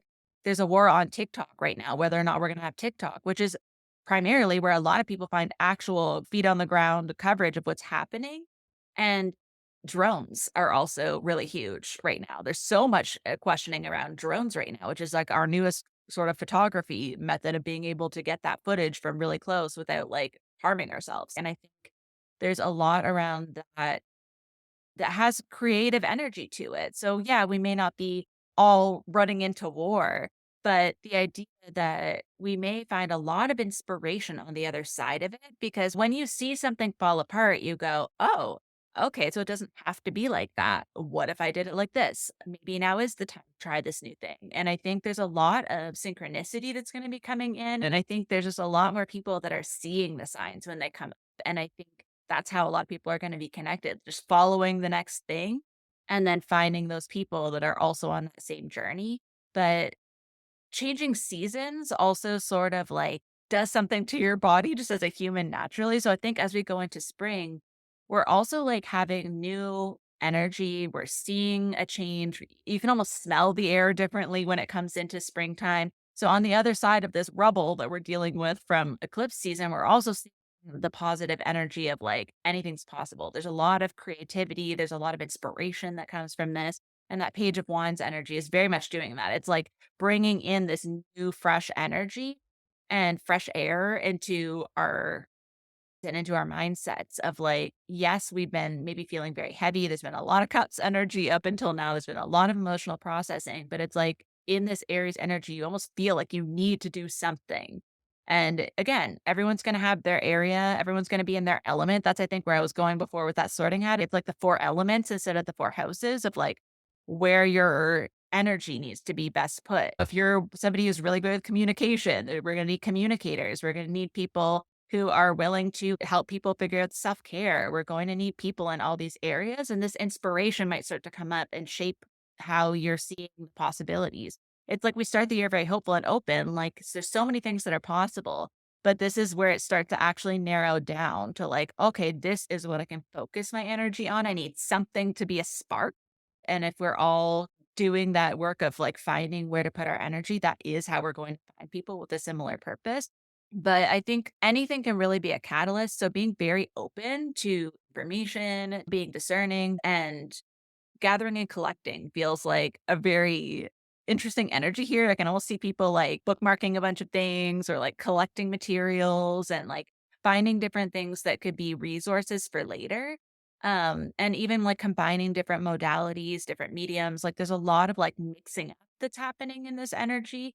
I think more of what we're going to see is people discovering these things that are like innate talents of like how they're able to connect the right people. And that is a superpower. That is a need. And when you said Underground Railroad, I almost get this feeling like there's going to be people that are like, I know a person who has this expertise and we're assembling a team. And it's like a team of like superheroes, you know? Like, and I think we haven't necessarily valued connection as much. And we've talked about this multiple times with this new year and the energy of like Aquarius and the community. And I think we're going to see a lot more of that, of like the people who really shine in the connecting of other people and knowing who is really good at what. And that's why it's really important if you're going to be seen. That was another theme that I don't even know if it made it in the phrasing that's coming to mind here into the recharge. But one of the things was that if you're going to be seen no matter what, kind of like this energy is coming whether you like it or not, if you assume you're going to be seen and recognized for your talents, you better be doing those things because you're going to be seen no matter what you're doing. So if you hang on to something that you hate, but that's how people still are seeing you, that's why it's so important to shape those people around you who can reflect the new version of you because those are your connectors. Those are the people that are going to connect you to opportunities. And you want to make sure that you're going in a new direction and not going back. That don't look back is really important in this because you may be in this for 20 years. You know, the next 20 years might be shaped around the decisions you're making right now of like where your energy is best in service and in the community. I really think whatever catalysts appear in March, the feeling of April is like not necessarily fallout, but it's like if I was looking at the Tower card in tarot, it would be like walking up to the scene and a few walls are still falling down. There's a few pieces still crumbling. You're making sense of the scene, but nothing has totally settled just yet. Again, like we talked about on the 30th of March, Neptune is moving into Aries. And why this is, again, such an important marker for the year is we're building to this Neptune Saturn conjunction that happens in July, like this giant buildup, and it gets within 1 degree of touching each other. And then they go retrograde and back off. And it's like, oh, so there's this build up that's starting now that will then kind of be released, but then we're going to get it again in spring of 2026. So again, very much 2025 and 2026 are tied together, and they're going to be tied together by what happened in March. On the 7th of April, we have Mercury going direct. At this point, Mercury has retrograded into Pisces. So again, we'll be kind of losing some of those dreamlike qualities. Venus then finally goes direct as well. This happens on the 12th. This will then usher Venus back through Cancer and back through Leo. So we're going to start to again get that boots on the ground, that feeling of movement. Venus in Cancer is very, yes, it's emotional, but Venus is at home there because there's similarities in the connection with the moon and the ever changing need to be nurtured, right? Moon rules Venus or rules Cancer. So it's in good placement here. Sometimes a planet in a sign will operate in a way that feels out of alignment. This energy will actually be proactive in some ways, as opposed to feeling like it's been holding us back. Mercury moves into Aries on the 16th. We have Mars finally making its ways back, moving into Leo. That will be exciting. That will bring in some reconnections back to October, November, and a little bit of December. The sun moves into Taurus on the 19th, and Venus will then move back into Aries on the 30th. While these things can feel very grounding, we have new energy coming in, things are feeling fresh. We've got a lot of this Aries expansion. But here is where we're still not only building again towards July, but we're understanding what the future issues may be. We're starting to see glimpses of them in some way. How can we filter out our bad tendencies, bad habits, and make room for the things that actually matter? One of the important aspects about Cancer, we're going to have Jupiter moving into it in June. So we're building to this energy. But Venus in Cancer will give us the same feeling of healthcare. How do we take care of one another? And I won't jump too far ahead, but some of the themes that will come up around this is what's the fallout from these events? And can we actually get the help that people need, whether it's mental or physical or emotional? How are we stepping in to help one another? And how can we also help ourselves in a way? So I think that Page of Wands to me feels like we're sorting through how can I make sense of this? And I'm moving through ideas and I'm not going to sit and be crushed by it, right? This isn't an overwhelmed Wands energy. It's still wanting us to build to things. Now on the 26th, we also have Mars opposite Pluto. And this is an interesting one because Mars will be in Leo opposite Pluto in Aquarius. And again, this is that feeling of the king or the queen on the throne being dethroned in some way by the masses. So this energy repeats itself throughout the year. Again, I will kind of through the history that I've looked into and other podcasts I've listened to and whatnot, there are a lot of connections with this energy playing out with Russia and China. China has historically had a lot of its own internal civil wars during some of this energy, as well as Russia having many of its oligarchs pass away. Stalin passed away. The predecessor to Gorbachev passed away, and there was a big reformation both times in terms of what the future of Russia looked like. So, yeah, just some other pieces to keep in mind.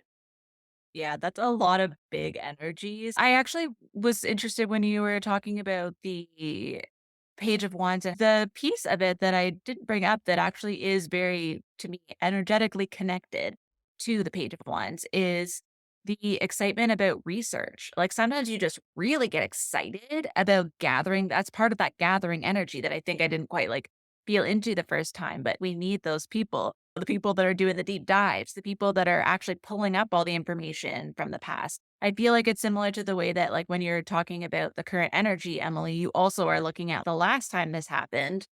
And I think there's a lot of people that need to do that, analytical work while all of this is happening in real time to start plotting out what could happen and making the safety nets for those things just in case, right? And I think that idea of healthcare and all those things, I don't want to get into like the doom and gloom and the big energy, but the feeling that I'm feeling into it, it ties into everything. It ties into immigration. Like, yeah, there's a reason we need people from other countries because the people here aren't doing the jobs we need them to do. So we need them to come from somewhere, right? There's a lot of like crossover between the energy. And again, that's a lot of like the research piece of it is like who's finding this information and like, doing the research of like, how are we going to fill these gaps?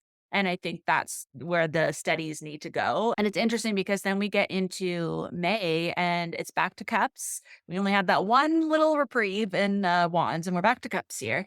But as the king of cups, I have to say, like, this is actually a very grounded energy in the grand scheme of cups. But I think it's interesting you were talking about the oligarchs too, is like this, I think, is setting us up for the type of leader that you want to have. It is a very compassionate energy, but not going to take shit from people. It is very boundaried energy. It's, the companion to the Queen of Swords. They both have different energies, but very similar, where it's like very strong. They've learned a lot from going through lessons in energy of the emotions and like mastering their own emotions. And it's that personal accountability, that personal ownership of your own emotions that is, again, emotional intelligence. And this is where we're saying this is, I think, the exact part of the year where that energy I felt into with the cups energy comes into play, where it's like the actual strength is the person who's able to stay calm and be compassionate towards what people need and not really put themselves on a pedestal. They don't need to. Other people can see their strengths. They don't need to tell everyone about it because they have them. It's very obvious what their strengths are because they know how to handle themselves. And I think when we look at everyone has their own view of different past leaders, but I think when you look at someone like Barack Obama, like he had a really tough position to be in for many reasons. And he was always very calm. He has his clapbacks, he has his moments, but I think people looked to him for that quality, the fact that regardless of what was happening, whether they agreed with him, he was able to speak in a very calm way in any situation.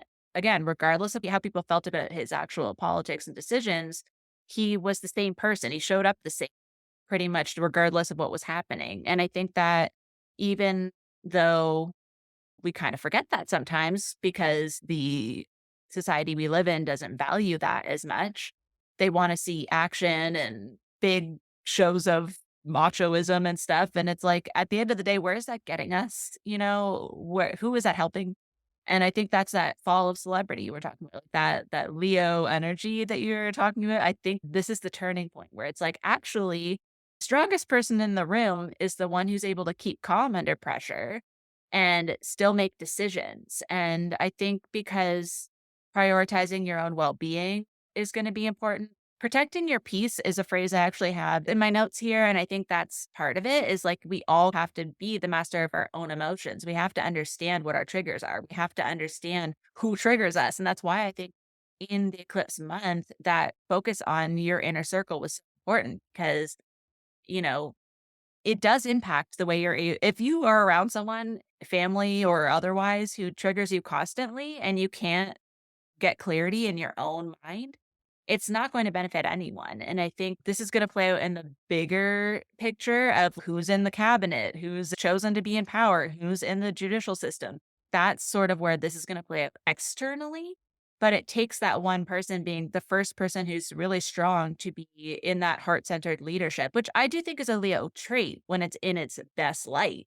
To also see the King of Wands being similar, obviously with it's the entrepreneurship card, but like in the very grounded, let's bring everyone with us and be the leader for everyone. And I think even though this is cups, I do think that Wands energy is like kind of like spilling out over. And I don't think it's a coincidence that they're back to back here. I think that the Page of Wands is bringing the fiery energy as the fiery messenger to bring the important information to the King of Cups, who is then going to carry forward. So in your own life, this is still emotional intelligence, but it's like finding creative solutions that benefit as many people as possible.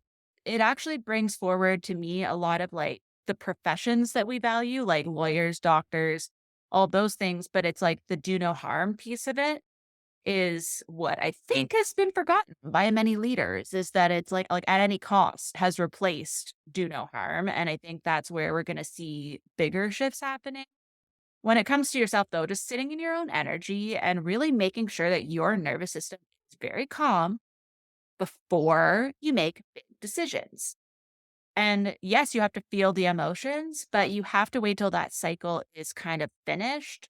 And then you have to release. That's a big piece. And Emily and I have been talking about this. Like you have to release the emotions because that's information. It shows you how you feel about it. But then you just look at that objectively and then say, okay, what do I do with this information? Because again, it's information.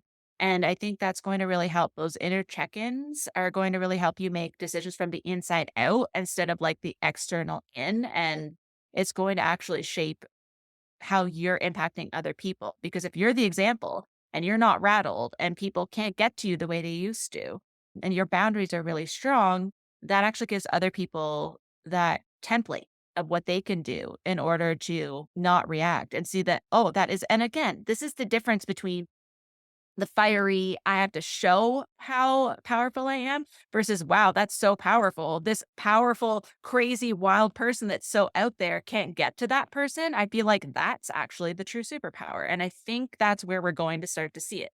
I think we actually saw it with Kamala, where she did have her class back. She had her sass, she had her humor, but she wasn't scared. She wasn't like frightened by this, like the wild actions that were happening, right? She was like, "That's not even true information." She was just like, "These are the facts." And that is the energy, right? You have the fact checking, like, "Oh, I didn't know we were fact checking here." That's the kind of energy that we're combating, right? It's like the people that are like, "That's wildly untrue, but okay, continue." Like that's sort of the energy we need to have, right? Where it's like we can still give people space to speak, but we also are not going to let them get away with saying something is an overarching truth. They can say it's their truth, but saying it's a fact is a very different thing. And I think that's where we're going to be seeing, even in our own lives, where we're just sitting and letting people talk and making our decisions based on that and not trying to argue with them. I think that's a big piece of it is like people are going to see that as a strength and it's going to frustrate the people that just want to like stir shit up. And I think by realizing how far you've come, when you are able to do that, when you do feel yourself like, oh, I'm very calm. Like normally I would have been very activated by this, but I'm just sitting here chilling. Like, okay, I guess change is coming, you know? What can I do about it? I guess I'm just going to reroute. So really that key King of Cups energy coming on the other side of all of this is I think going to be very micro and the way you're managing your own energy, protecting your peace. But it's also for a really big external energy to match that. The more we can do that, each one person, that creates a lot of strength in the way that people won't be tricked by all of the information coming out and you'll be able to feel it a lot more in your body. And I think that's the last piece that I'm feeling around this is that when you are a grounding force for other people, part of that is that it's clearing out a lot of other energy that needs to be removed. When you're not giving more energy to something that doesn't need to be amplified, if you're able to just let it go and remove it, if everyone is like that and a lot more people are able to sit really calmly, it's going to be scary to the people that want to just scare you into doing something. So, yeah, I do feel like there's a lot of power coming in with this King of Cups energy of bringing in the power of strength of character and strength in like owning your own emotions. I wasn't going to bring this back up, but I think it's important to tie it into some of the energy that's coming into play this month. But remember that Mars is now looking back through Leo this whole time. So on the 4th of May, we have Pluto going retrograde in Aquarius. Now, the great thing about this is it's going to stay in Aquarius the whole time. We've been kind of jumping in and out between Capricorn, but we're staying in it. So retrograde starts, it will last through the fall. On the 10th, we have Mercury moving into Taurus. And I like this for so many reasons because one, it's going to bring us back into our bodies back into our material world and into the things we need to find soothing and comfort and stability and harmony, all those things. On the 20th, the sun will move into Gemini. And then, really, I think this is the biggest piece of energy for the entire month. There's a couple of other smaller things that we'll talk about later, but the big event is Saturn moving into Aries. So Saturn has been in Pisces for the last about 2.5 years. So we've kind of had this feeling of like, well, everybody's going to choose to do the right thing. If we just all believe in the good and we're all optimistic and hopeful, it's all going to turn out great. Totally just as guilty of that. But we've been collectively on that path. And now Saturn isn't happy in Aries. It doesn't love it here because it's slow and it's got experience and patience and it wants to take its time.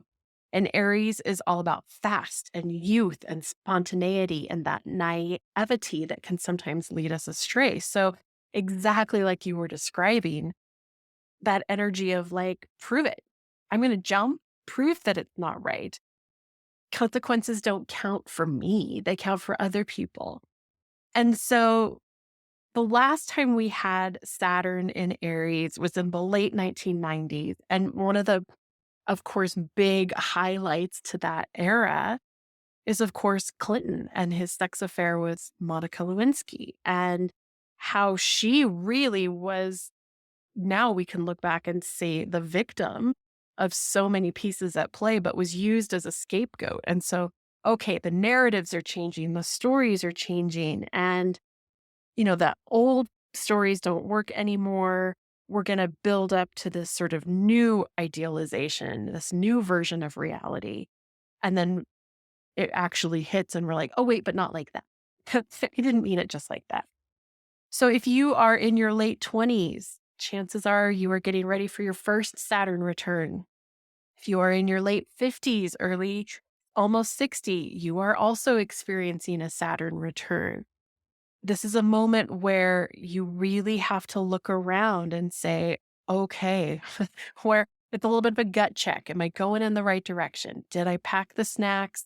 Do I have the map? And do I like the direction I'm going? Because this is an optimal moment to pivot. People that were born with Saturn in Aries, we have exciting things. Einstein, Evil Knievel, Tony Hawk, George Carlin, Will Ferrell, even Joe Rogan, who's going to be going through his Saturn return, which really makes me laugh. But we also have like Malala, and she survived the Taliban by speaking out, and she has transformed and made it her life's path to now constantly push back against these types of suppressions. So consequences don't count for me. How are we going to move into that energy for the next 2.5 years? Well, traditionally, and I jumped ahead about this a little bit in the previous month, but this is not great for China historically. In 67 to 69, they had the Cultural Revolution. 1937 to 1939, they attempted to invade Japan. That also did not go very well. The last 4 times Saturn has been in Aries, there has been a leadership change in Russia. We had, of course, the collapse of the Soviet Union. We had Stalin. We had the revolution. And we also had the assassination attempt, or the successful assassination, of Alexander II. Will that continue? We don't know. Like, was it just 4 times and we're done? We'll have to see. Something interesting about that, Putin was actually born under Saturn in Aries. So I find that super intriguing. All that to say that we are still building, and I talked about it a little bit with Neptune moving into Aries. Now Saturn is in Aries, and we're still building to that conjunction in July. This will be the pivotal moment of reality versus illusion. And we are talked so much about AI this episode already, but AI is getting good enough that it's hard for people to pick out and discern what's real and what's not. Will that be weaponized against us in even more ways? Will we have to discover the story on TikTok and in other avenues because it isn't going to be covered in a way that allows us to see what's truly going on. I think that's all part of sort of this loss of faith and authority that comes with Saturn in Aries. There's a lot of skepticism and a little bit of like, come at me, bro. Like, bring it. We're all going to be feeling extra feisty. So, something to just take into account that it, for as grounding and as beautiful as we want Taurus season to be and May to be, it may feel a little extra fiery and feisty. Come at me, like, bring it on. But I think the King of Cups totally embodies that because he's also like, I've mastered this emotion in some way. So, yeah, come at me. I can handle it. I've got new tools now. And that, I want to reiterate what you were saying, coming back into the body, into those self care routines. I feel like we've harped on it in so many ways, but I think the truth of the matter is we have to take responsibility for ourselves. We have to take responsibility for our loved ones and those within our circles. And that's all we can control. And so we have to at least manage it in a way that continues to move us forward.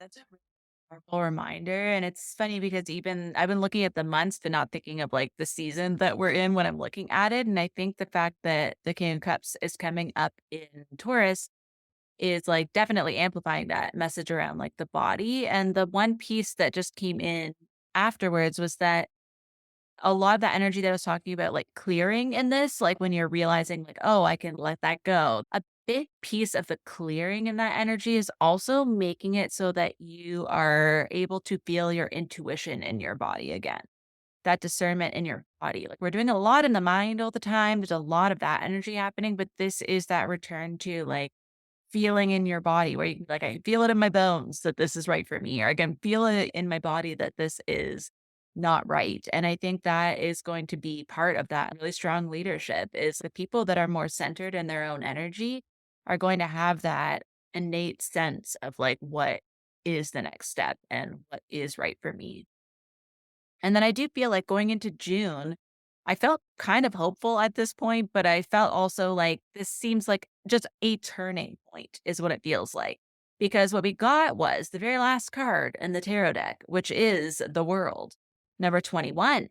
So to me, that felt very much like the fact that it's even called the world. This feels like it's going to be a very, very big month for the find out part of the fuck around and find out. And it's going to be a lot of really big changes happening externally. And I think because traditionally has a sense of like ending a cycle and it's about being ready to, have the fool, how I talked about before, how like, which I didn't even, I forgot this card was even in here, but how I was talking about how, the nice thing about tarot is that in between the world and the magician starting fresh, the magician tells us we have everything we need. And now we're going to do some alchemy with that. We're going to make something happen. But before that, the fool has to be ready to jump. The fool doesn't know what's going to happen, but the fool's like, okay, we completed that cycle. I know I have the things I need. I'm just going to jump and see what happens. And it's the magician that has to go, okay, here we are in this new thing. What am I going to do? And I think this world card is coming halfway through the year as like this turning point of like, we're getting close to solstice. We're getting close to this halfway point. We're getting almost back into embedding shadow, the shorter days again. While we have this light, this last month of having this, like, what are we celebrating? What are we releasing? What cycles are we ending? And it's very much around like awareness, I think, more than anything.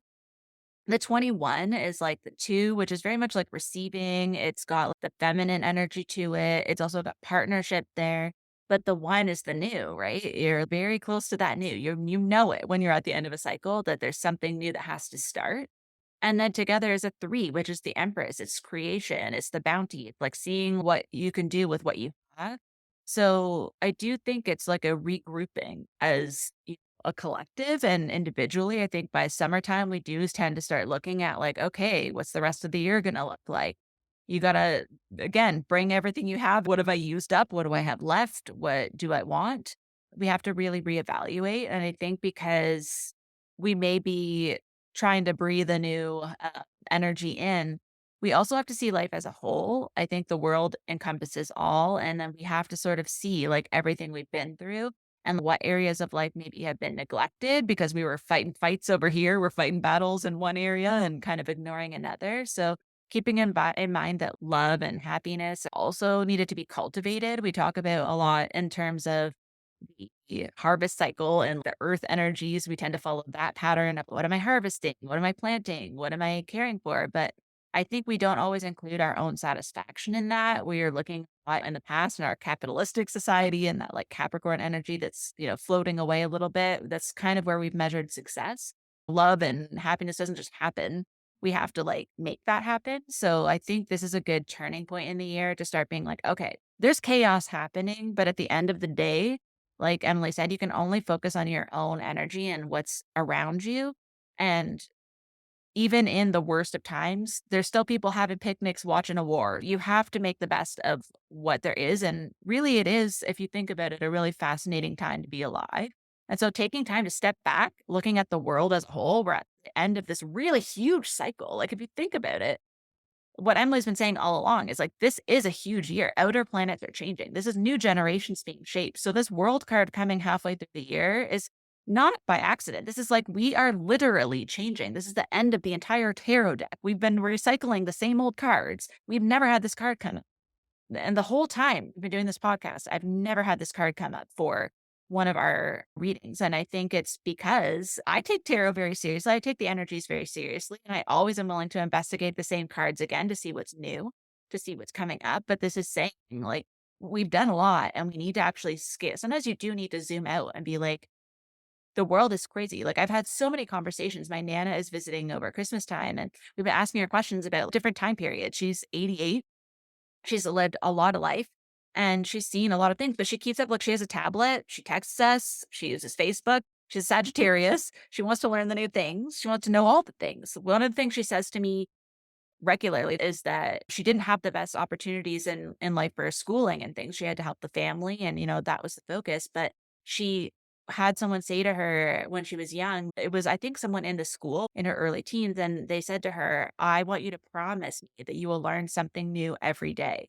And, it almost brings me to tears. It's like, you know what? Sometimes we forget how much information we have access to, and we do the same old crap over and over again when we could learn anything about anything. And I think that's more the lens we have to have in this next huge cycle as a collective is that choosing to, and again, this is very Sagittarius energy.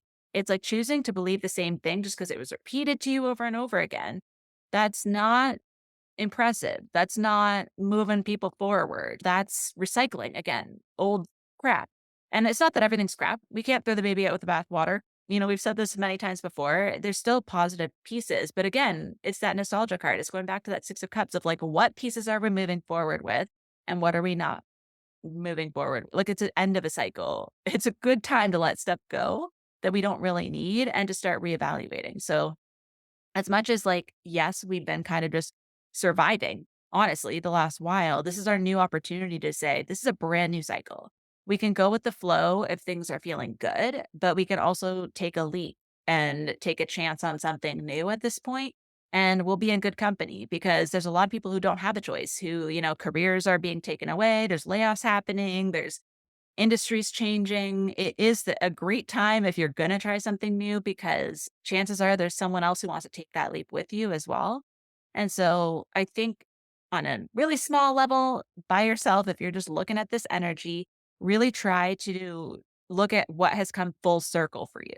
What patterns in this on your own level? Like, yes, the world is a big place and it may get overwhelming, but if you can look at for yourself, like what patterns am I healing? What things am I moving past? And what have I really learned? That Saturn energy feels still very strong here, where it's like, what have I learned? And what am I not going to repeat moving forward now that I have this fresh blank slate to work with? What am I going to choose as my values? What am I going to choose as, what moves me forward? What Aquarian energies can I move forward with? Because I don't want to get lost in the times. Like I said, my Nana, 88, she texts us. She uses Facebook Messenger. She does video calls with my mom when she's not here. Like she wants to be included and she wants to move forward and she's not afraid to learn things. And I think that's something that we all need to kind of lean into more because, yeah, we've maybe had to go into survival, but it's really time for us to start trusting that more information is sometimes overwhelming, but it's also a good thing because we have access to it. And we kind of forget how much of a privilege that is compared to even earlier in our own lives, what was available.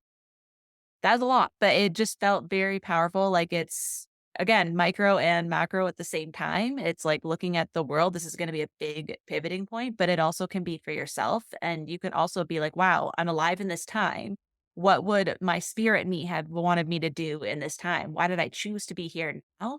As opposed to, oh crap, here we go again. If we could try to avoid that and try to really lean into that hopeful energy of like a new cycle, I think it'll actually help us find our purpose a little bit clearer. I love that this is the card for June. We're also halfway between the two eclipses.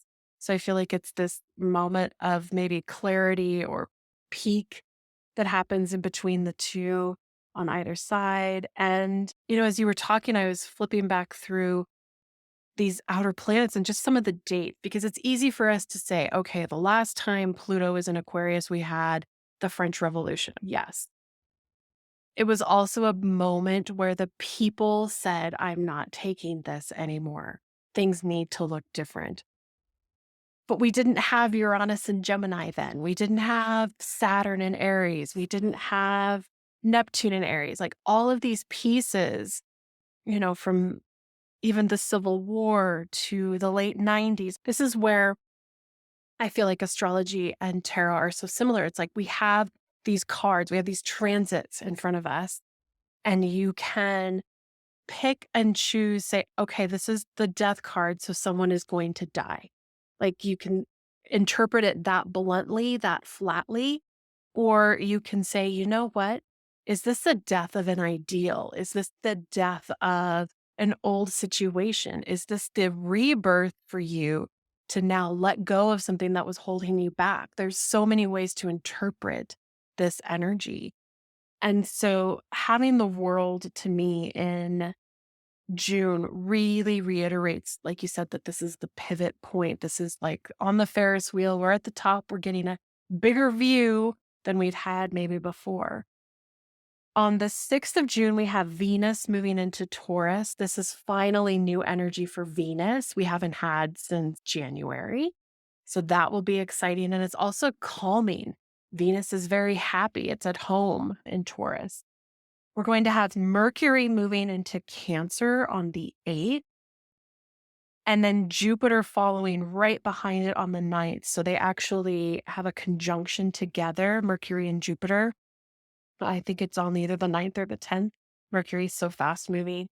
But this is again an amplification of Cancerian pieces. Now we are really close to this Uranus energy building in July and having the exact same placement as the forming of the United States. Like there's a lot happening in July around us as a nation and where are we going? And I think these are some of the questions that are going to be coming up in June. It's like, okay, I can see a little further. I see the bigger picture. So let's now use this calm nervous system or get us to a place where we can look ahead and maybe make these decisions. Yes, they're still based, Mercury, our mindset in Cancer and emotion, and Jupiter being in Cancer is amplifying that in some ways, right? It just moving into this new energy. And it too is going to really bring us to a place of Jupiter in Cancer. It's an abundance of needing to feel safe, but it's also an opportunity to redefine what family is. Jupiter can bring in closeness. It can amplify and harness some of that power. It's not completely unhappy here. It doesn't hate that energy. On the 17th, we have Mars moving into Virgo. Now, this is a big one, I think, because it's the first new Mars energy since November of 24. And to have it in Virgo, again, this is like, let's get grounded. Let's lean into those routines. But what's interesting is we have the South Node in Virgo. So it's like, okay, these are the things we did before. We're not going to do that again. We're not going to make those same mistakes. On the 20th, we have the sun moving into Cancer. And then on the 26th, we have Mercury moving into Leo. So a lot of optimism, a lot of like, let's get into our heart space and really move forward. I keep getting this feeling of like solar plexus. But we've also built to this massive, within 1 degree conjunction between Saturn and Neptune. And what I think this will do is give us a bigger picture of what to expect through 2026. Because what's going to happen through the second half of 2025 is the planets will start to fall into retrograde. And so we'll back out of Aries and we'll back into Pisces. And so we'll kind of want to get back into our comfort systems and like, okay, we got through that, but let's, we're still building towards something, but we're going to take sort of a time out. And whatever preview comes out of this in March and May and June is going to show us the direction. Now, Neptune in Aries has traditionally been a relatively pro-war transit in some way. But again, like I said earlier, these were two massive civil wars in China, in particular the Taiping, which they were estimated, they don't even know, but between 20 and 30 million people died. It's one of the biggest wars in human memory. But it's also this disillusion of personal property. Like what's mine is yours, but Neptune is like, but is it? It kind of blurs the lines between identity and what you think you have control over. We've had a feeling, I think, with Neptune Pisces of like life goes on and everything's beautiful. And the other side is just as close on this side as it is on the other side. And we have some of those things. But Neptune Aries is more like burnout, like the youth burnout young. And I think from 2025 to 2039, this is a longer transit, right? This is 14 years. We're going to see youth in some way called forward to help that may take lives. We'll see how that looks, but just laying the cards on the table and calling it like I see it. Yeah, that world energy, like it is very big. And every month this year, it feels like this coming year is going to have some big, impactful, like collective level shift. One of the pieces, oddly enough, it's like, of course, we're psychic. I was like, what am I psychic? But one of the things that I had written down, I was just going through, I was like, because I always feel like I missed something because I just see where I'm drawn. But right before you started saying about Virgo energy, I was looking and I wrote down too much time planning will take you out of the natural cycle. And that is totally South Node Virgo, right? When you were like, oh, South Node, I was like, oh, that's why.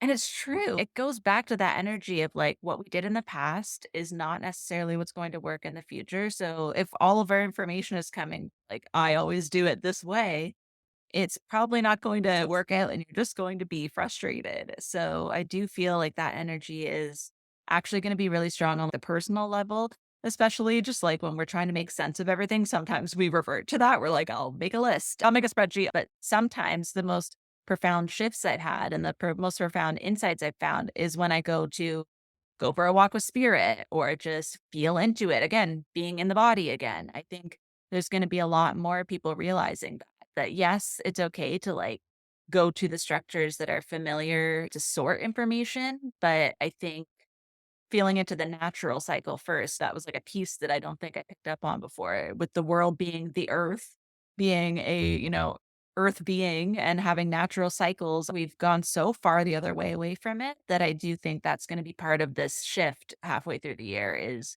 being more in tune with that. Not to leave everyone hanging, I wanted to just barely dip my toe into July because I think it's important. One of the first things, Neptune is going to go retrograde right away on like the 4th of July. And then Uranus moves into Gemini on the 7th. And what I think is so fascinating, Uranus has such a perfect orbit that it moves 84 years to the degree to the day. So 84 years to the degree to the day means that the last time it was here was our entrance into World War II.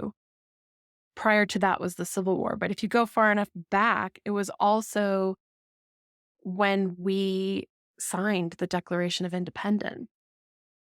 We founded our country on this. And having Uranus back in Gemini is like, okay, we've made that declaration. Now, what are we going to do with it? How do we move forward now that we've made that decision?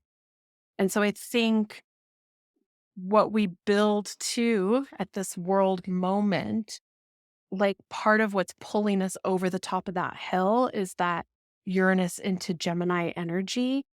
And this is where and not to make this US centric, I don't mean that. I know we have beautiful listeners in Canada and all over.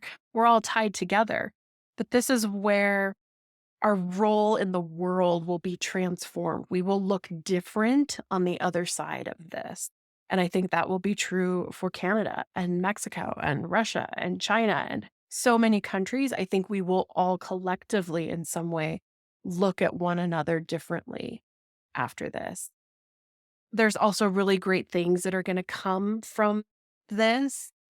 It's going to last until 2033. And, in the past, we had MySpace and Facebook. And like, we're going to get some new exciting things. There's also like the idea of the atomic age.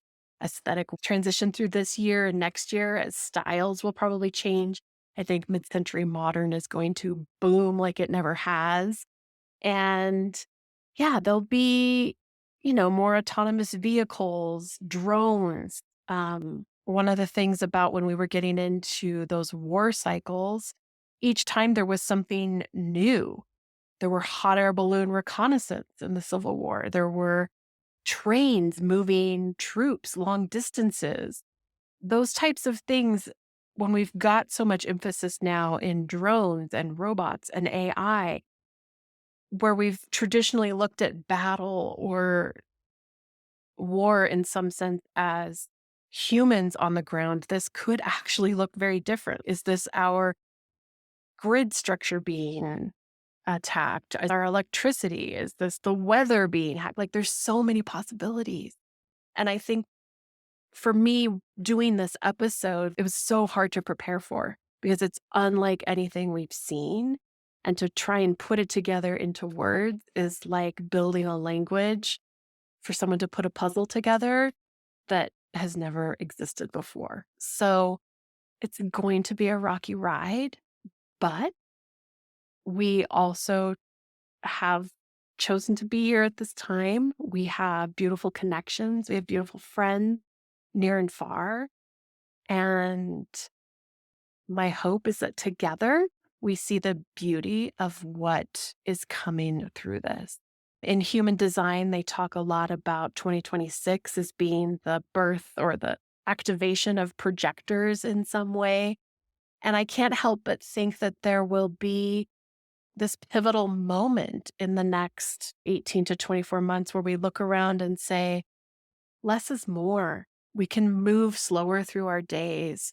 We're not hustling and killing ourselves and working 3 and 4 jobs and barely sleeping and barely getting by. Like we're all to that point of exhaustion and frustration and our nervous systems are tapped. So how do we kind of burn it all down so that we can make it better? And that I think is the enthusiasm and Piscean optimism I'm hoping to hold on to for as long as possible. I do think we're starting out with the Page of Cups this year for a reason. We know it could be coming, but again, having that lens, that future vision of like it is for a reason. It's for a cause. It's for humanity. It's for a new version of what life could look like. I think one of the things that there's a couple things that have been coming and circling around my brain in the last, few weeks as I've been leading up to this episode as well. These ones are big ones from Emily and I. We actually like kind of start discussing it a couple months ahead of time, being like, this is coming, right? Like we have a lot to cover. But I think one of the things for me is the fact that if you're in any sort of spiritual work, like, have very like things that make you go woo, spirit crumbs. We're very much in the spirit world most of the time in our energy. And I think when people talk about the fight of like, oh, like, should you be charging for this and blah, blah, blah, blah. It is like, well, in the past, we didn't have the same systems that we have now, right? And that's why we don't ideally want it to be that way, that we have to choose how much our services are worth. And a lot of times, if you think about it, and this is something I don't think of often, but it's coming up now, so I'm sure it's going to make sense for some people. I think one of the big arguments that comes up with art and with spirituality, which are the two crossovers, and Emily and I both, we're earth signs. We are very logical, but majority of our education and experience is in art and spirituality. And those are very undervalued areas. I've never had a high paying job. I've made things work with what I had. And I think when people talk about like, because they are subjective fields, it is very hard to say, how does one person charge this much and one person charge this much? And if you think about it, it is based on the cost of living and your lifestyle. It's not based on the value of that person's energy over someone else's. I mean, we did Most sell a banana duct taped to a wall for 6.2 million this year. Yes, there is definitely that energy out there. Like I said, there's always somebody who's gotta, you know, do something crazy to make it so that other people are skeptical. And I think that's a big piece of it. The people who begin these kinds of movements of like, let's see how far we can push it. Going to do the same thing with AI, NFTs, any of these things, right? But I think that at the core of it, like, no one is saying that their energy is more valuable than someone else's. They're just saying, I need to live and eat too. Maybe some people just like a simple life where somebody else likes to eat out and they like to have comfort. And that's how people are pricing in this economy and this structure. People are pricing it as like, how do I afford to live based on these factors? And I think that's something in the Aquarian age where I think back to when the community used to support the local medicine people and they would give offerings and like it was a lot of bartering in the systems. And if you were the person who was the seer of the community, you were valued and people made sure all of your other needs were met because we were a holistic society in most cultures. If you go back far enough, it was holistic and you needed everything. You needed everyone. There's the whole wheel of the zodiac. We all need all those influences. And so maybe we're not going to go completely back to just bartering and everyone growing their food and sharing at markets, but it does need to come back to a certain point where we don't have to struggle so much to get by. I think we need to look at access, we need to look at privilege, and we need to look at making sure that everyone's needs are met, whatever those may be. I totally agree with that. I love that you brought it back to art. And I just wanted to put one little final kind of emphasis on this. We had Mars station direct at the beginning of December, and we had all of a sudden, like within a week, it was nuts. We had like martial law was declared in Korea, and then they got rid of it. And then the Assad regime fell in Syria and he disappeared. And then the United Healthcare CEO was assassinated. And then we had the vote of no confidence in France. Like we had all of these things happening. And they are changing the face of humanity without it being massive bloodshed. So I just want to say, like, take this with a grain of salt and a deep breath and say massive things can change and they can be done with humanity and in new ways. So we have to remember that we're experiencing these transits and this energy in a completely never before done configuration with completely new people and new knowledge and new technologies and new energies. And we've done so much work, I think, in Pisces and in this last decade, even of bringing forward some of those feminine qualities of the compassion and hearkening back in some ways to making something with your hands, because it not only calms and soothes you, like, okay, I'm going to knit sweaters for people for Christmas because it feels good for me and it's a beautiful gift. And can you put a price on that? No, but it still holds value. And where is the value? The value is in what it means to you, what you're willing to pay for that, or what you're willing to use your time to do. Where is your time going, and how do you value things? I think a big part of Uranus leaving Taurus is going to give us that clarity, because it's been hanging out in Taurus, giving us kind of like, what are things worth? Let's throw stuff at the wall and see what happens. And it's really made sort of the markets and our idea of what money and value and secure, like all of those things have felt kind of weird and off. And so I'm looking forward to finally getting maybe a little more stability in that sector, because we'll be willing to say, okay, no, this is now what I think I value that. Yeah, I do feel like this year, we've been saying it all along, the lead up to it, the fact that it's a 9 year, it is still like, I think when you were saying how 2025 and 2026 are linked together, I think that is very much being shown in the numerology, because we're going from the 9 to the 1. And like I was saying, there tends to be a lot of crossover when you get to the 8, 9, 1. There's a lot of things because it takes years to go through some of these cycles. And so it does carry over a lot. But again, there's like that halfway point in each year where you start to see the influence of the next. So I think that's why this world card is like coming up in this year, where we're going to start to see the one. We're going to start to see the new in that second half, but the closer we get to 2026.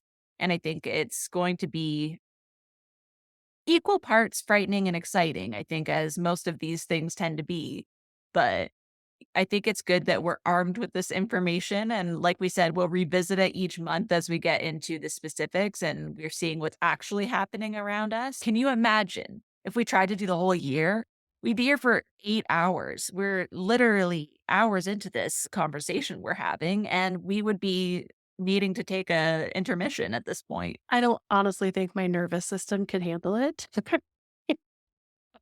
Not quite enough already of like trying to feel into this energy for the year. But I do feel good about having the PDF. We're going to have show notes to let you know if there's certain energies you want to revisit. But I do feel like this is a really exciting, and I am hopeful for this energy, for the changes that are coming. And yeah, I guess we'll see what happens by the time we even get to the next episode, when we get to Aquarius at the rate we're going. Oh my goodness. I remember saying last year, we're like, well, we'll see you in June to record the second half, and thinking, gosh, of all these plans of what's going to happen. And then it was nothing like that. So I very much anticipate that energy again this year. And thank you to all of the listeners. Like we said, you can download the PDF. There's all sorts of ways for us to support you. If you need personalized readings to manage some of this energy, please reach out. We're always happy to work with you. And yeah, cheers to 2025. Thank you so much for joining me on another episode of Spirit Crumbs. You can find me on Instagram for this podcast at Spirit Crumbs, or you can also find me at Concrete and Crystals for my own spiritual offerings and more tidbits about my own journey. Thank you for listening, and we'll see you in the next episode.